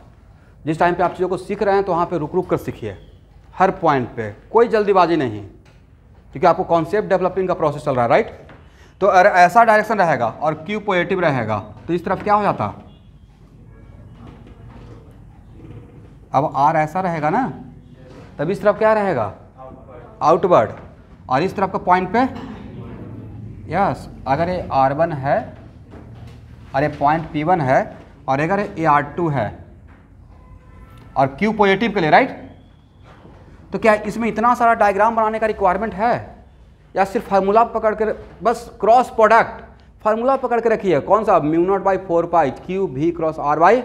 इस बात का ख्याल रखिएगा कि Q के साइन पे भी डिपेंड करेगा और वेलोसिटी के डायरेक्शन पे भी। तो V क्रॉस R तो आप निकाल लीजिएगा, लेकिन जल्दीबाजी में आप Q को बारे में भूल जाइएगा। तो also be careful about what the sign of charge. अगर Q का साइन पॉजिटिव रहेगा तो V क्रॉस R का डायरेक्शन ही रहेगा, बट अगर Q का साइन निगेटिव रहेगा देन V क्रॉस R का जस्ट अपोजिट हो जाएगा। ये तो यही तो पढ़े थे वेक्टर में, V equal to lambda into a, right. Lambda positive तो ए और बी का डायरेक्शन सेम, और लैम्डा निगेटिव तो ए और बी का डायरेक्शन जस्ट अपोजिट हो जाता है। बट जो भी रहेगा, वेलोसिटी का जो लाइन है उसके एक तरफ अगर इनवर्ड रहेगा तो दूसरी तरफ क्या क्रिएट करेगा, आउटवर्ड। आपको नहीं लगता कुछ किसी के रिजल्ट के साथ मैच कर रहा है, या स्ट्रेट वायर के रिजल्ट के साथ मैच कर रहा होगा, अगर ध्यान से देख रहे होंगे तो। कोई करंट कैरिंग स्ट्रेट वायर है तो उसके एक तरफ अगर इनवर्ड है तो दूसरी तरफ क्या होता है, आउटवर्ड। इसी वजह से होता है, ठीक है, समझ में आ गया।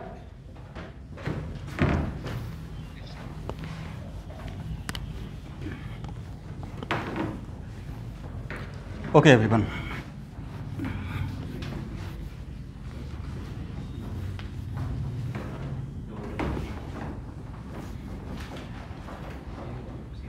यहाँ देखिएगा,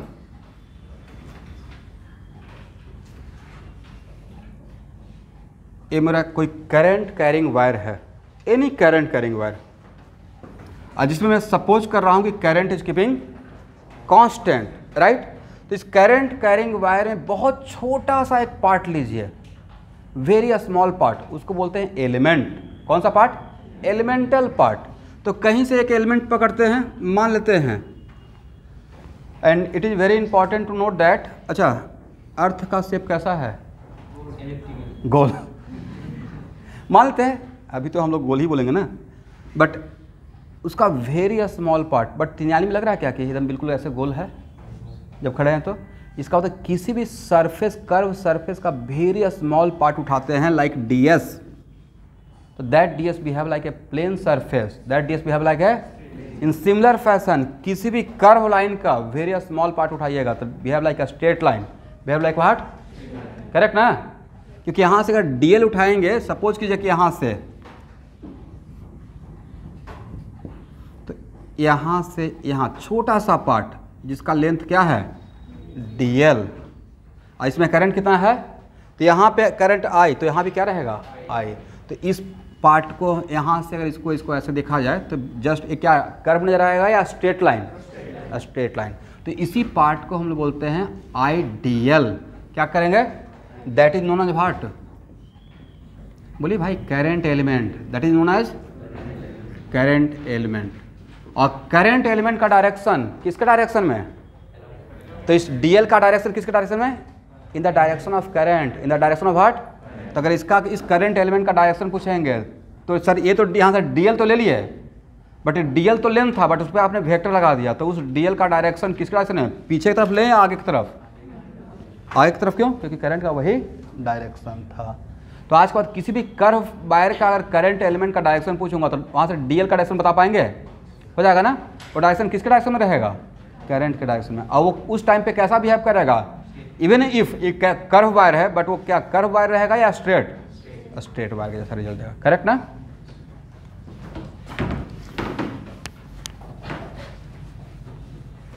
यहाँ पे करंट एलिमेंट का डायरेक्शन, यहाँ देखिए, यहाँ देखिए, बहुत सीरियस चीज चल रहा है। यहाँ पे करंट एलिमेंट का डायरेक्शन क्या रहेगा सर, समथिंग लाइक दिस, ये डायरेक्शन में रहेगा। यहाँ पे लेंगे तो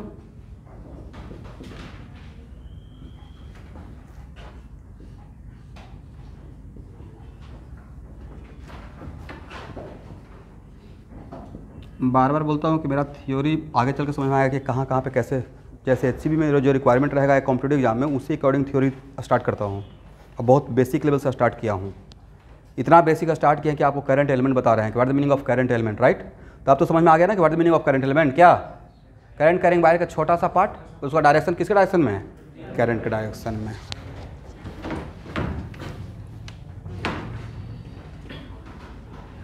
यहाँ देखिए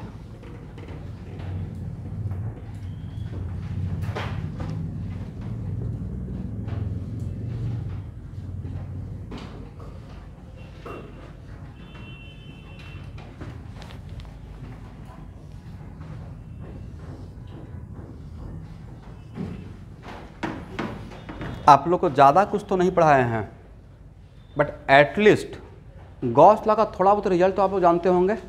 गॉस लॉ का नाम सुने हैं इलेक्ट्रोस्टेट में? ओके। किसी भी कंडक्टर का, इट इज़ वेरी इंपॉर्टेंट, ये मेरा कंडक्टर है, एक मेरा वायर है जिसमें कोई करंट का फ्लो नहीं हो रहा है, there is no any flow of current, correct. मतलब यहाँ पे अभी करंट नहीं है, करंट जीरो है, बट यहाँ पे चार्ज पार्टिकल है या नहीं है? है। कौन कौन सा चार्ज पार्टिकल है सर? पॉजिटिव चार्ज पार्टिकल भी और इलेक्ट्रॉन भी है, राइट। बट किसी भी कंडक्टर का, मान लेते हैं कोई मेरा कंडक्टर है, उसका कोई भी स्मॉल वॉल्यूम अगर आप उठाते हैं तो ऑलवेज वहाँ पे नेट चार्ज जीरो रहेगा। नेट चार्ज क्या रहेगा? जीरो। बिकॉज किसी भी न्यूट्रल कंडक्टर को जिसमें करंट का फ्लो नहीं हो रहा है, उसको टच करते हैं तो कोई बिजली का झटका तो लग नहीं रहा है। इसका मतलब है कि आपका पोटेंशियल उसका पोटेंशियल मैच कर गया, there is no potential difference you and conductor. Potential difference हो जाएगा तो करंट का फ्लो होगा ना, पोटेंशियल डिफरेंस होगा तो क्या? आप भी और मैं भी एक गुड कंडक्टर हूँ, राइट। अब उसका चेक करने के लिए वायर नहीं पकड़ना है, नहीं तो वायर अगर पकड़ते हैं और बिजली झटका लगता है, इसका मतलब आपकी बॉडी के थ्रू करंट का फ्लो हुआ है। और वहाँ पे फिर एक इक्वेशन चलने लगता है I² RT, नहीं, और हीट जनरेट होने की वजह से डिहाइड्रेशन होता है। ऐसा होगा नहीं, टच सब कुछ अच्छा चले, बट होता तो यही है ना कि फ्रैक्शन ऑफ सेकंड में कितना ज़्यादा डिहाइड्रेशन होता है, तो थोड़ा देर के बाद ही उनको पानी चढ़ाना पड़ता है सलाइन। वजह इतना करंट का फ्लो हो गया जिसकी वजह से हीट क्रिएट हुआ, उस वजह से क्या हुआ? डिहाइड्रेशन हो गया, ठीक है।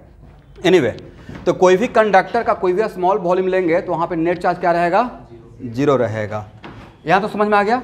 लेकिन अब मेरा क्वेश्चन है कि इस कंडक्टर में करंट का फ्लो हो रहा है I, और ये है करंट, कांस्टेंट करंट।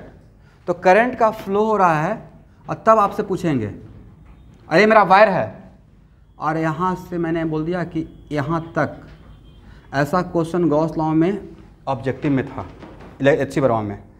तो यहाँ पे इस एक मैंने गॉसियन सरफेस या कोई भी एक क्लोज सरफेस मैंने बनाया, क्लोज लो, इसके अंदर नेट चार्ज अभी भी क्या रहेगा? Net charge. कैसे?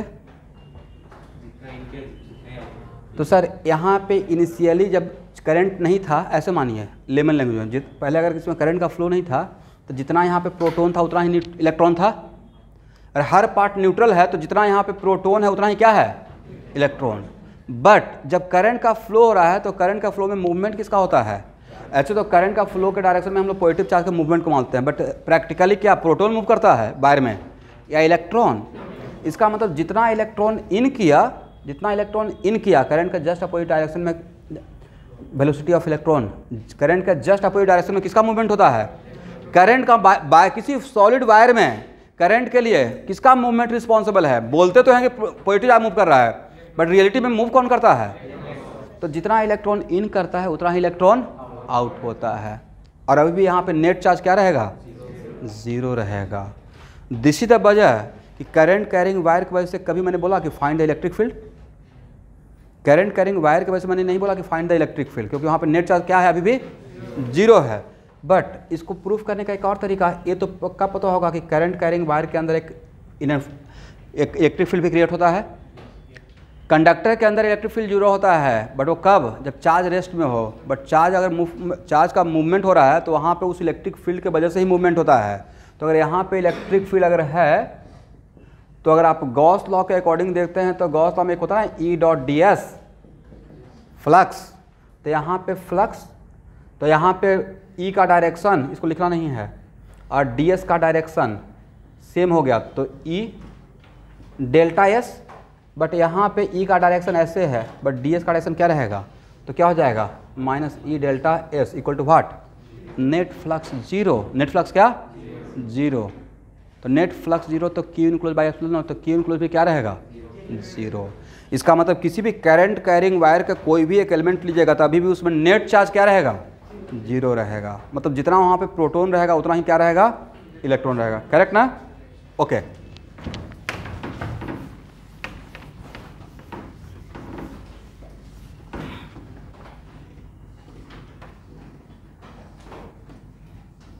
ये ऑब्जेक्टिव स्टैंडर्ड लेवल में ऑलरेडी पूछा जा चुका है।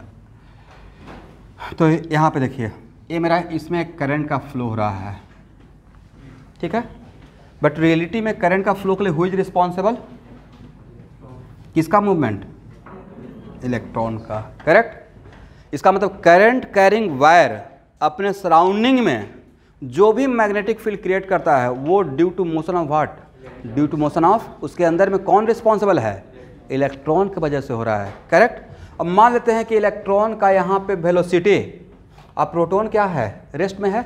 प्रोटॉन जहाँ भी है, ए मान लेते हैं यहाँ पे प्रोटॉन है, यहाँ पे प्रोटॉन है, यहाँ पे प्रोटॉन है, बट ये तो पता है ना कि यहाँ पे अगर 3 प्रोटॉन तो इतना दूर में 3 इलेक्ट्रॉन भी रहेगा और ऑल द टाइम रहेगा। बिकॉज किसी भी वॉल्यूम में, कंडक्टर का किसी भी वॉल्यूम में, चाहे वो कंडक्टर में करंट का फ्लो हो रहा हो या ना हो रहा हो, जितना प्रोटॉन रहेगा उतना ही क्या करंट का फ्लो होता है। तो बस जितना इन करता है इलेक्ट्रॉन उतना ही आउट होता है। बट ऑल द टाइम अगर इतना जगह में अगर 3 प्रोटॉन है तो एक समझाने के पॉइंट ऑफ व्यू से, तो वहाँ पे ऑल द टाइम क्या रहेगा, 3 इलेक्ट्रॉन रहेगा। करेक्ट है ना? अच्छा स्टूडेंट, ये बताइए, आप मान लेते हैं ट्रेन पे बैठे हुए हैं, करेक्ट, और समटाइम्स ट्रेन अचानक से चलना स्टार्ट कर दिया, तो और आप एकदम बिल्कुल खोए हुए हैं, प्लेटफॉर्म को देख रहे हैं, तो समटाइम्स नहीं लगता प्लेटफॉर्म पीछे जा रहा है, बट एक्चुअली मूव कौन कर गया है, रिलेटिव वेलोसिटी, राइट। इसका मतलब है कि वी ए बी का मतलब क्या होता है, v a minus v b, v a b मतलब v a minus v b. इसका मैं यहाँ पे यूज़ करूँगा। सपोज कीजिए कि यहाँ पे कोई एक ऑब्जर्वर है, यहाँ पे कोई एक ऑब्जर्वर है,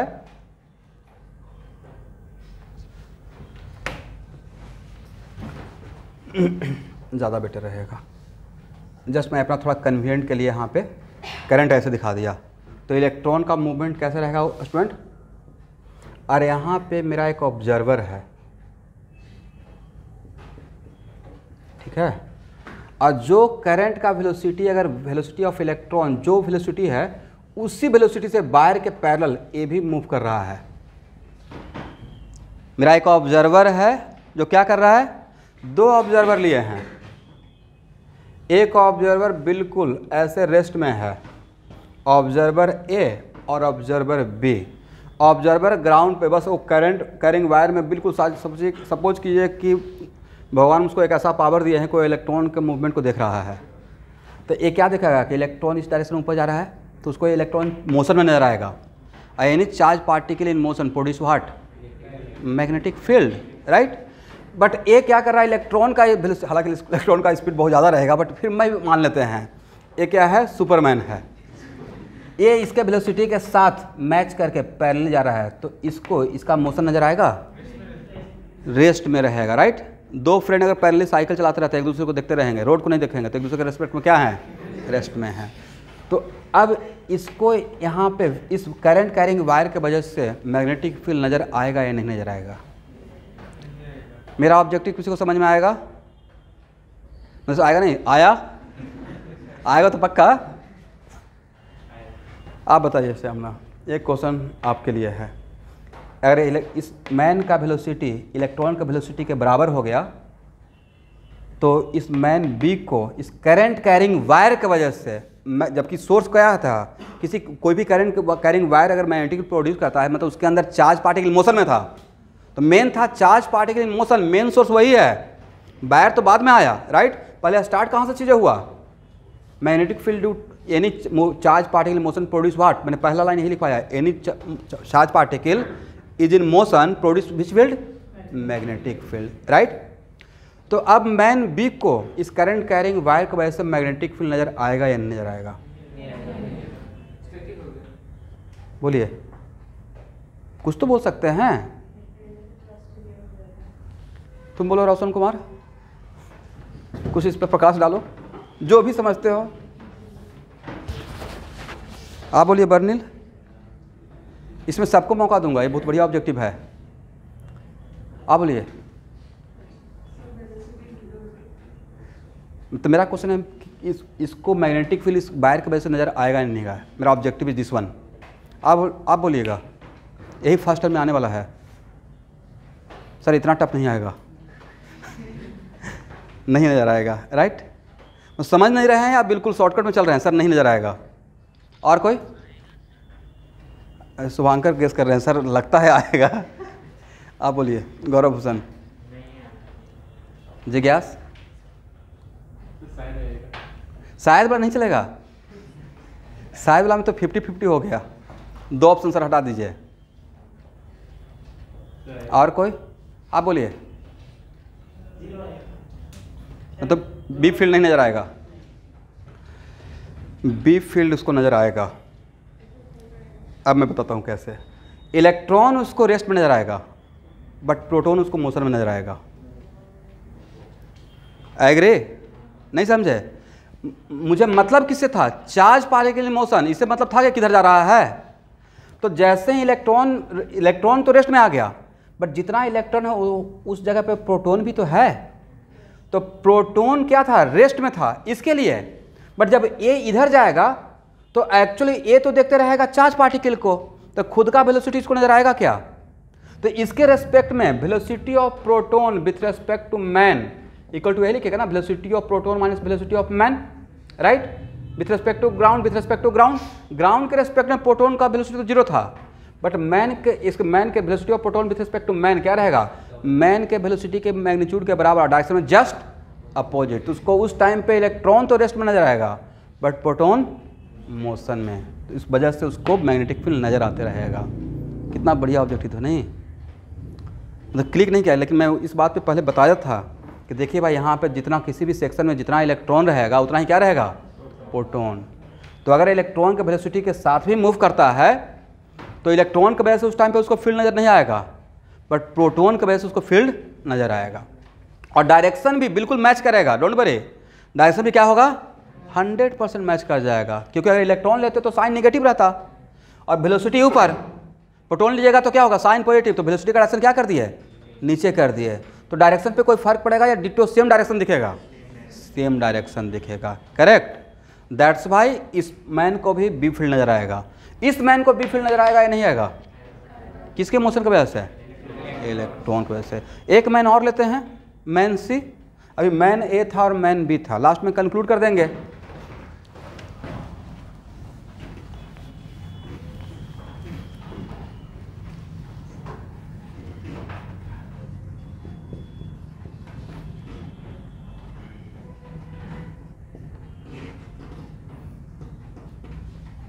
देखिए, ए है man C.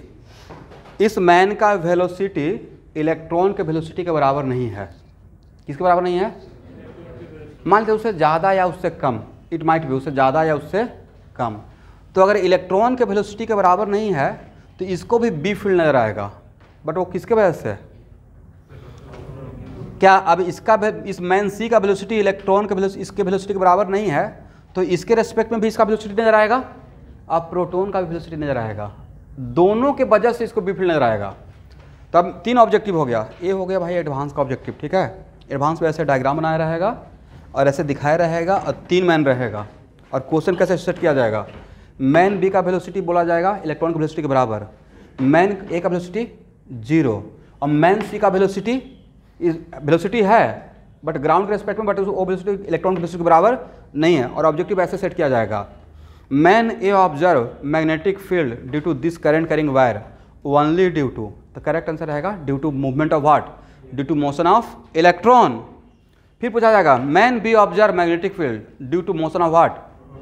Due to movement of proton. और man C observe magnetic field due to movement of what? Motion of electron as well as proton, दोनों की वजह से। तो समझ में आ गया? तो क्या इसको एक पैराग्राफ छोड़कर आप इसका तीनों के लिख लेंगे? यहाँ पे लिख लीजिएगा। आप लोग समझे मैंने जो समझाने की कोशिश किया? मुझे सिर्फ ऑब्जर्व क्या करना था, मुझे ऑब्जर्व करना था कि किसी भी मैन को चार्ज पार्टिकल इन मोशन नजर आए, तो मैंने मोशन को सीज करने की कोशिश किया, बट फिर भी कोई ना कोई चार्ज पार्टिकल का मूवमेंट वहां पे दिख रहा था। करेक्ट?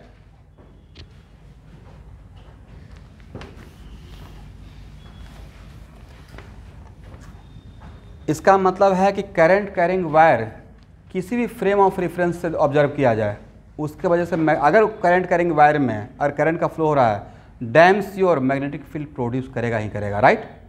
ऑब्जर्वेशन ऑब्जर्व, उसका सोर्स अलग अलग दिख सकता है, बट वो magnetic field produce damn sure करेगा। This is the conclusion.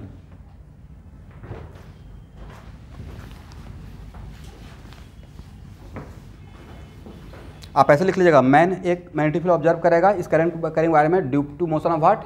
Electron. Man B observe करेगा due to motion of proton. Man C observe करेगा ड्यू टू बोथ। लेकिन मैन सी का वेलोसिटी इलेक्ट्रॉन की वेलोसिटी के बराबर, तब मैं ऐसा बोल रहा हूं।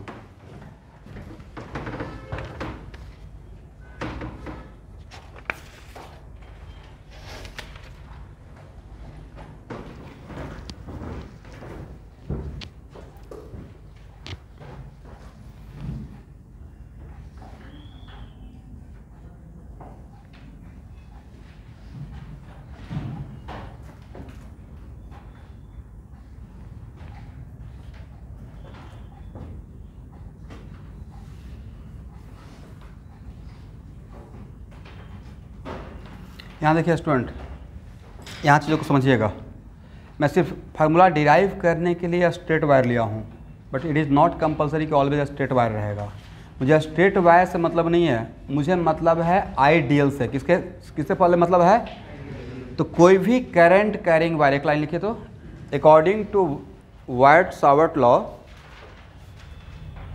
According to Biot Savart law, any current carrying wire produce magnetic field around it,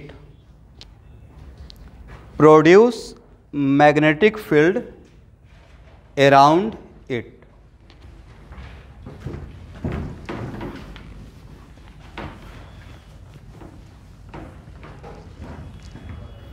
तो यहां देखिए, कुछ देर के लिए मैं सपोज कर रहा हूं कि इस करंट कैरिंग वायर में करंट कांस्टेंट है। करेक्ट?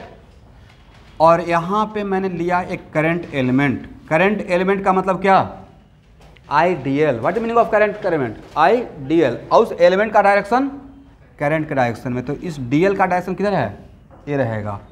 और ये मेरा DL, this current element is the source point. बोलिए मेरे साथ, मेरा करंट एलिमेंट क्या रहेगा? Source point. किसका सोर्स? मैग्नेटिक फील्ड का। और मेरा ये पॉइंट है फील्ड पॉइंट, जहां पे हम लोग फील्ड निकालना चाह रहे हैं। राइट? तो डिफाइनिंग इक्वेशन डी बी, और यहां देखिएगा पूरे वायर की वजह से निकाल रहे हैं या वायर का छोटा सा एलिमेंट की वजह से? तो वायर का छोटा सा एलिमेंट ले रहे हैं, तो उसके वजह से जो मैग्नेटिक फील्ड रहेगा वो कंप्लीट, पूरा कंप्लीट भी मैग्नेटिक फील्ड रहेगा या वेरी स्मॉल अमाउंट? तो D we equal to mu not by 4 pi. ये डिफाइनिंग इक्वेशन है, I D L cross are by what? Are Q. हाँ, और अगर माइंडली ऑब्जर्व करेंगे, यहां देखिए I D L cross are by are Q, तो आई क्या है? एक minute, it is very important to note that इस छोटा सा पार्ट में, थोड़ा बाहर ही आप बैठिएगा, ठीक है? इनको साथ में जाइए, छोड़ कर रहिएगा।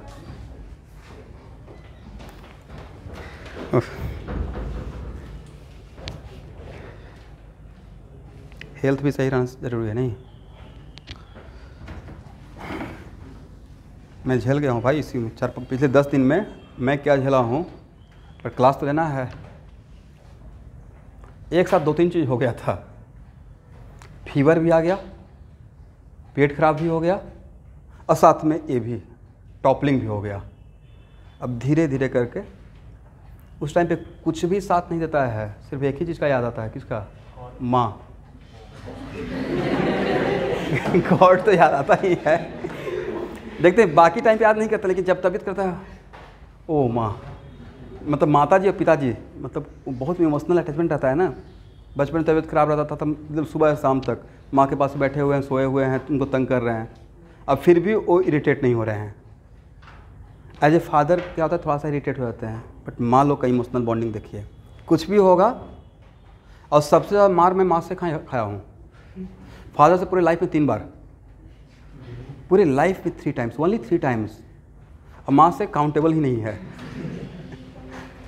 एक बार कंचा खेलने के लिए, गोली, बाद में पता चला कि खेलना कितना अच्छा था, इससे बड़ा प्रॉब्लम बन गया है ना, एक problem, very Indian famous game गोली।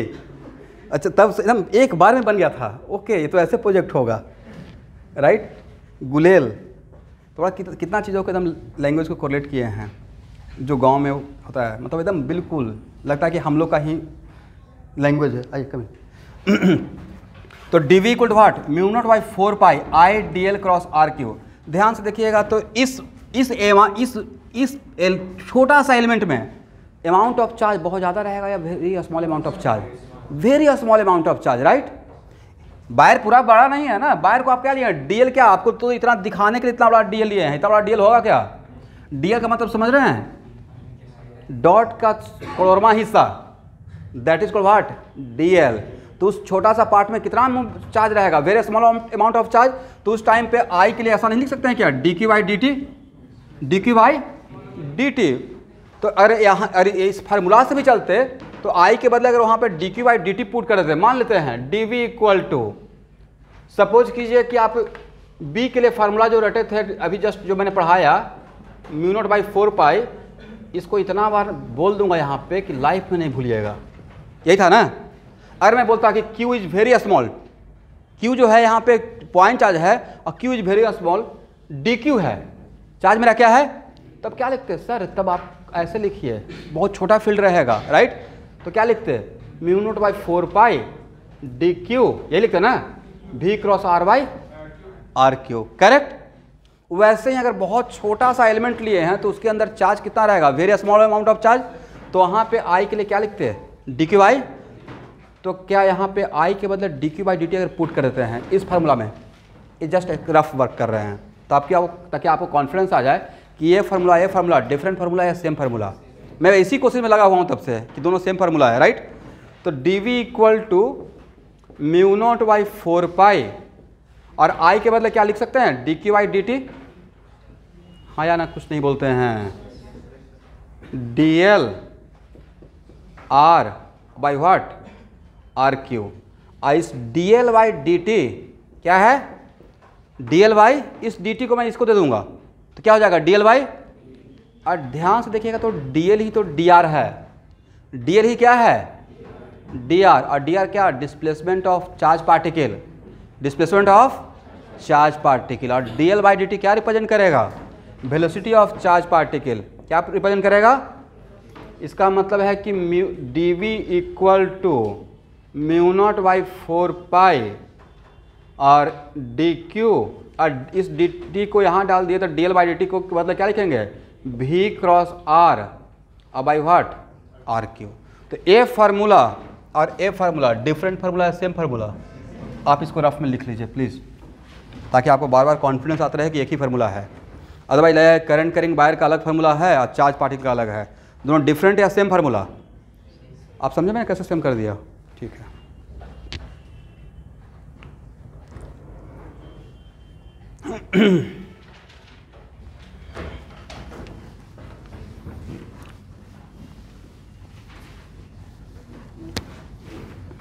ओके स्टूडेंट,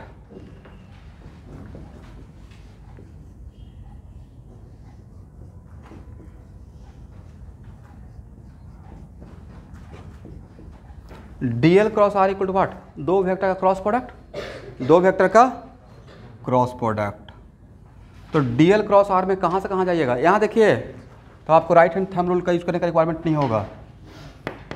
तो डी एल क्रॉस आर मतलब कहाँ से कहाँ तक, कभी भी आपको किसी करंट कैरिंग वायर में, चाहे वो वायर कर्व वायर हो या स्ट्रेट वायर हो, कभी भी अगर डायरेक्शन निकालने में प्रॉब्लम होता है तो उस वायर का छोटा सा पार्ट ले लीजिए और डी एल क्रॉस आर निकाल लीजिएगा। क्या निकाल लीजिएगा, और डी एल क्रॉस आर, किसी कोई एक पॉइंट पे ही तो डायरेक्शन निकालेंगे, फील्ड का डायरेक्शन किसी एक पॉइंट पे निकालेंगे, राइट।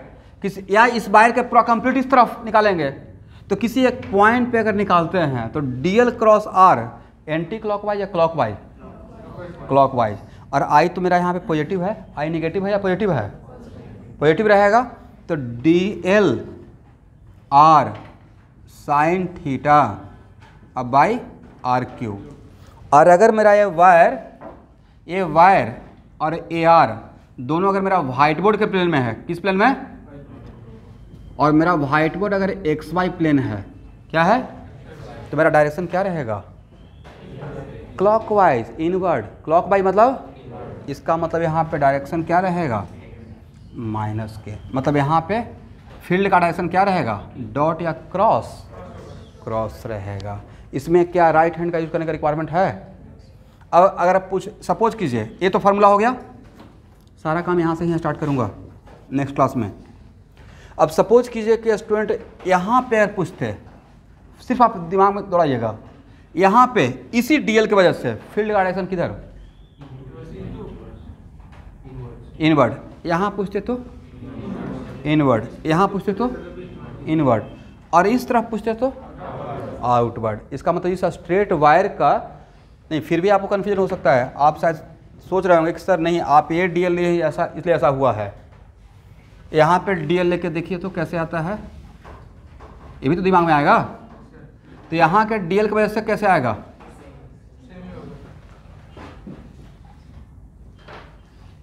मैक्सिमम यही रहे ना कि आर डैश रहेगा। नेक्स्ट क्लास में इसको इंटीग्रेट ही करने वाला हूँ, राइट। अभी भी डीएल क्रॉस आर ऐसे जाइएगा, करेक्ट। देखिए तो मूवमेंट कैसा है, एंटी क्लॉकवाइज या क्लॉकवाइज, एंटी क्लॉकवाइज है, क्लॉकवाइज है, क्लॉकवाइज है। इसका मतलब अगर मेरा सपोज कीजिए, अगर ये मेरा स्ट्रेट वायर रहेगा, क्या रहेगा, स्ट्रेट वायर। नेक्स्ट क्लास पूरा क्लास इस पे क्लास लेते रहूँगा, ठीक है। तो अगर मेरा ये अब मैं फर्स्ट टर्म के लिए नहीं पढ़ा रहा हूँ, अभी फर्स्ट एंड लास्ट दोबारा नहीं कवर करूँगा, मतलब हर एस्पेक्ट में, ठीक है। तो अगर ये मेरा स्ट्रेट वायर है और इनफाइनाइटली लॉन्ग है, स्ट्रेट वायर और इनफाइनाइटली लॉन्ग, और ये डायरेक्शन है, तो इस स्ट्रेट वायर का कहीं पे भी डीएल लें और उसका इस तरफ फील्ड का सिर्फ डायरेक्शन बताएं, डायरेक्शन क्या रहेगा, इनवर्ड रहेगा।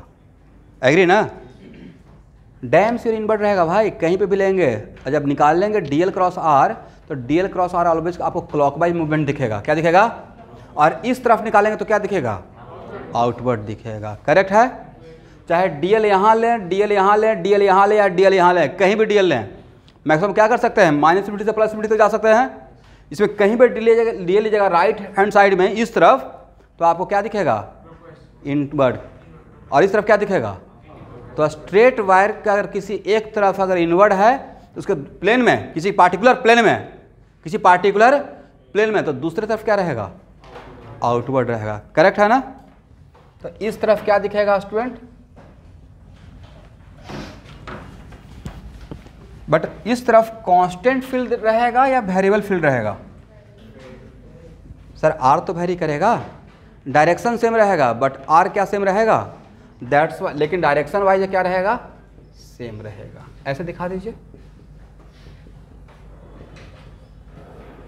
इसमें कहीं भी वायर के क्रॉस आपको हाथ रखने का रिक्वायरमेंट है, डीएल क्रॉस आर देखना है। यस, तो सर करंट को उल्टा कर देंगे नहीं, कर लेंगे। यहाँ देखिए, तब मेरा डीएल का डायरेक्शन नीचे की तरफ रहेगा। करंट अगर ऐसे है, और तब यहाँ पे पूछेंगे स्टूडेंट, ये पी पॉइंट पे, किस पॉइंट पे, यहाँ देखिएगा जो डीएल है ना, उसका टेल से लीजिएगा, डीएल के टेल से पोजीशन वेक्टर लेना है। अब बोलिए DL cross R, DL cross R, तब क्या होगा, एंटी क्लॉकवाइज। तब यहाँ पे क्या नजर आएगा, बहुत आसान है भाई, डीएल क्रॉस आर ही तो करना है। और दो वेक्टर क्रॉस प्रोडक्ट आप नहीं जानते हैं, और नहीं जानते तो जानना चाहिए।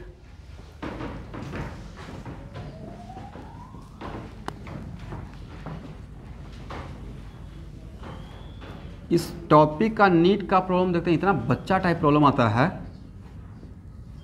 इस प्रॉब्लम को भी अगर आप लोग छोड़ कर आ जाइएगा, इसमें हार्डली 10 तो फार्मूला है ही, वो भी मैं ज़्यादा बोल दिया।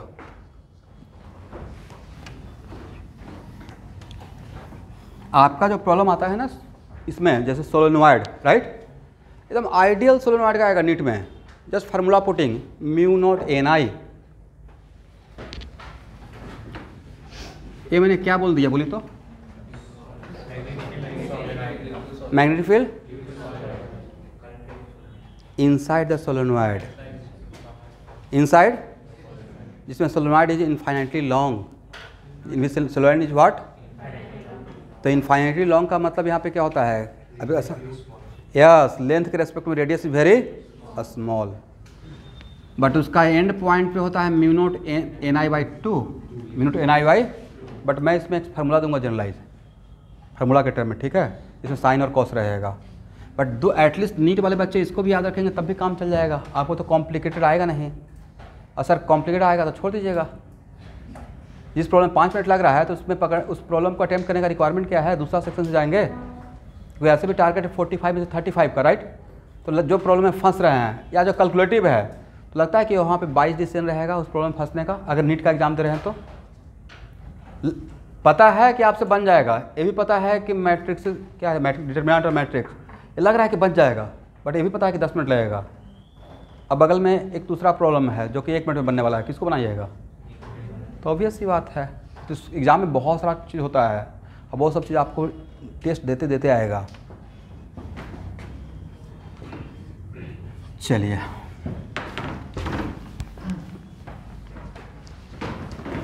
अब ये ख़त्म नहीं हुआ, जस्ट स्टार्ट हुआ है, क्योंकि पूरा एक चैप्टर है HCB का जिसका नाम है magnetic field due to current, और वही मैं स्टार्ट किया हूँ, magnetic field due to current. अब देखिए, ये स्टूडेंट बोले हैं तो इनका भी इमोशन का ख्याल रखते हुए इधर कैसा रहेगा आप बोलिए तो? ये रटने वाला है या DL क्रॉस R कर रहा हूँ?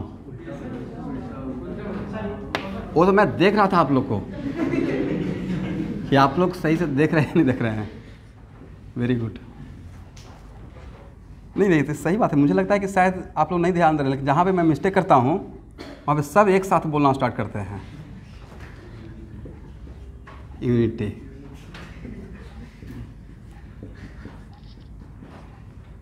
इसका मतलब ये नहीं कि यहाँ पे यूनिफॉर्म मैग्नेटिक फील्ड है, जस्ट मैं डायरेक्शन के लिए लिखा हूँ, ठीक है? सब लोग दिखा दीजिए इसको।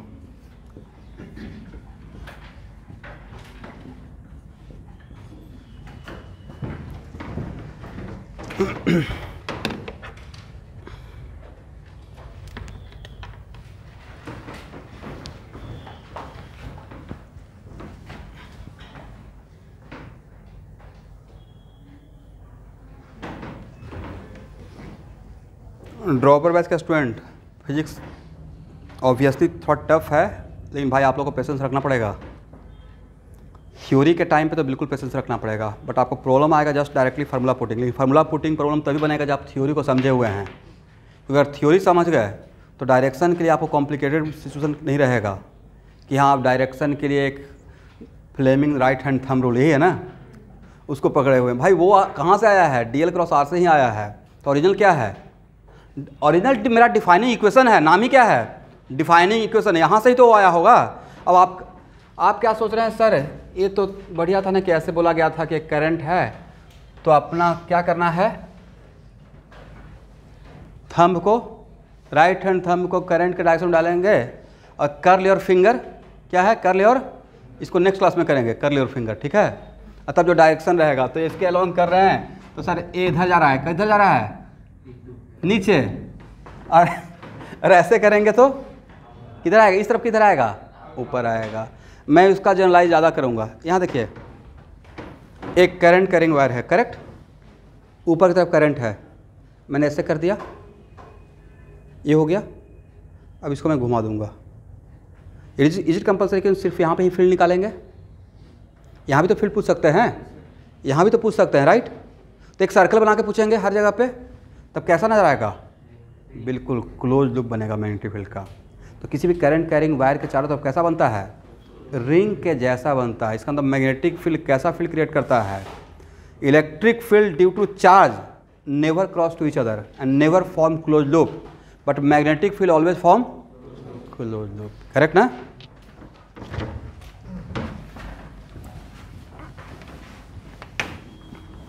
पहले मैं डायरेक्शन पे ही काम करूंगा, क्योंकि बहुत सारा स्टूडेंट का कंप्लेन रहता है सर डायरेक्शन नहीं निकल पा रहा है। ये बहुत कॉम्प्लिकेटेड सिचुएशन है, बाकी में प्रॉब्लम ना होता है सर डायरेक्शन कैसे निकलता है। तो एक काम करते हैं, ये है स्टूडेंट, यहाँ देखिए, यहाँ देखिए, एक क्लोज वायर मैंने लिया। इज इट कंपल्सरी कि ऑलवेज स्ट्रेट वायर रहेगा? करंट कैरिंग वायर तो किसी भी शेप का रहेगा। मैंने एक सर्कुलर क्लोज वायर ले लिया। अभी उसका मैं फील्ड का फार्मूला नहीं जानना चाह रहा हूँ, बस यहाँ पे डायरेक्शन पूछ रहे हैं और ये सोचकर पूछ रहे हैं कि लाइफ में पहला बार आप पढ़ रहे हैं और आप जस्ट ये फार्मूला जानते हैं। ऐसी फार्मूला से आपको बताना है, जो रटे हुए हैं उसको छोड़ दीजिए। तो ए हो गया आइडियल, क्या हो गया? और यहां से ए आपका क्या रहा? आइडियल, करेक्ट ना? और ये आपका क्या हो गया? आर। और डीएल क्रॉस आर देखिए तो, बोले क्लॉकवाइज डीएल क्रॉस आर। ये है आपका डीएल स्टूडेंट, ऑनलाइन स्टूडेंट नजर आ रहा है? तो डीएल से आर पे जाइएगा तो क्या रहेगा? और यहां पे पूछेंगे तो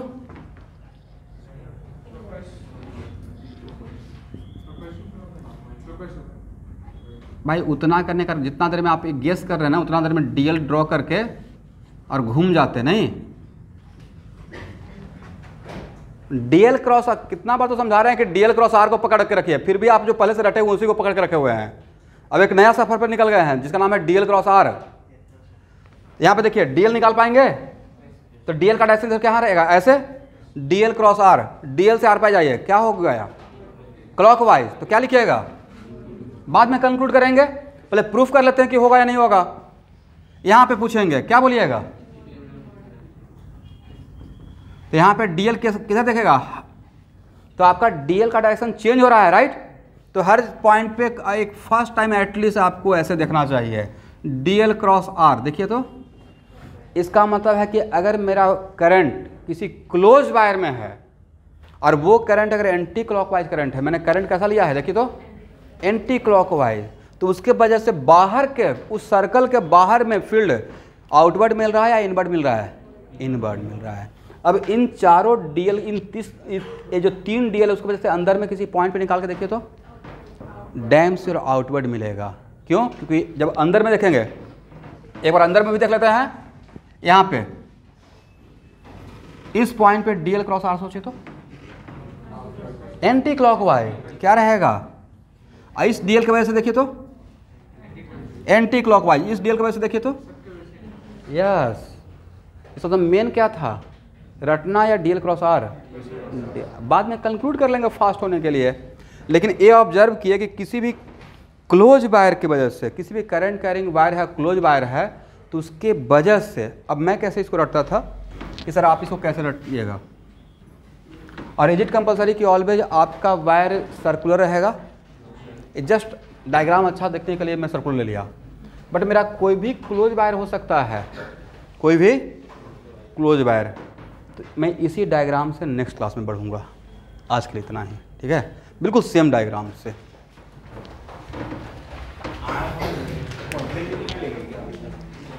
हाँ मैं एक मिनट हाँ बोली तो distance from DL to field point. DL is the source, DL is the, और डीएल के टेल से, डीएल के टेल से इस केस में परपेंडिकुलर है। इट इज एक minute, it is not compulsory कि परपेंडिकुलर रहेगा, ऐसे भी तो हो सकता है, पर डायरेक्शन पे कोई फर्क पड़ेगा देखिए तो नहीं होगा। जस्ट डायग्राम समझाने के लिए। और एक मिनट, जब भी डाउट होता है तो मुझसे पूछने का रिक्वायरमेंट ही नहीं है। डीएल की वजह से आपके पास बात मत कीजिए। ये सबसे खराब बात है कि जब आपका बोलने का, जब पूछते रहते हैं कि कुछ रिप्लाई कीजिए तब चुप रहते हैं। इस डीएल की वजह से आपकी मर्जी है ना कहाँ पे पॉइंट लीजिएगा, आपकी मर्जी। सर यहाँ पे मैं देखना चाहता हूँ, ऐसे कीजिए, मुझसे पूछने का रिक्वायरमेंट नहीं है। सर यहाँ पे बताइए, ऐसे कीजिए। सर यहाँ पे बताइए, ऐसे कीजिए। और डीएल क्रॉस आर कीजिए, क्लॉकवाइज क्लॉकवाइज क्लॉकवाइज। तो आप और इसके टेल से यहाँ तक लेते रहिए। अब बाकी बातें यहाँ से ये अभी कंक्लूड नहीं कर रहा हूँ, नेक्स्ट क्लास में कंक्लूड करूँगा, ठीक है? आज के इतना ही। हाँ शुभांकर बोलिए। हाँ आज ड्रॉपर बैच का केमिस्ट्री का क्लास के लिए रेस्ट दिया गया है। आप लोग बहुत क्लास कर रहे हैं, आज रेस्ट कीजिए। Today there is no chemistry class. This is the happiest moment. हाँ बोलिए।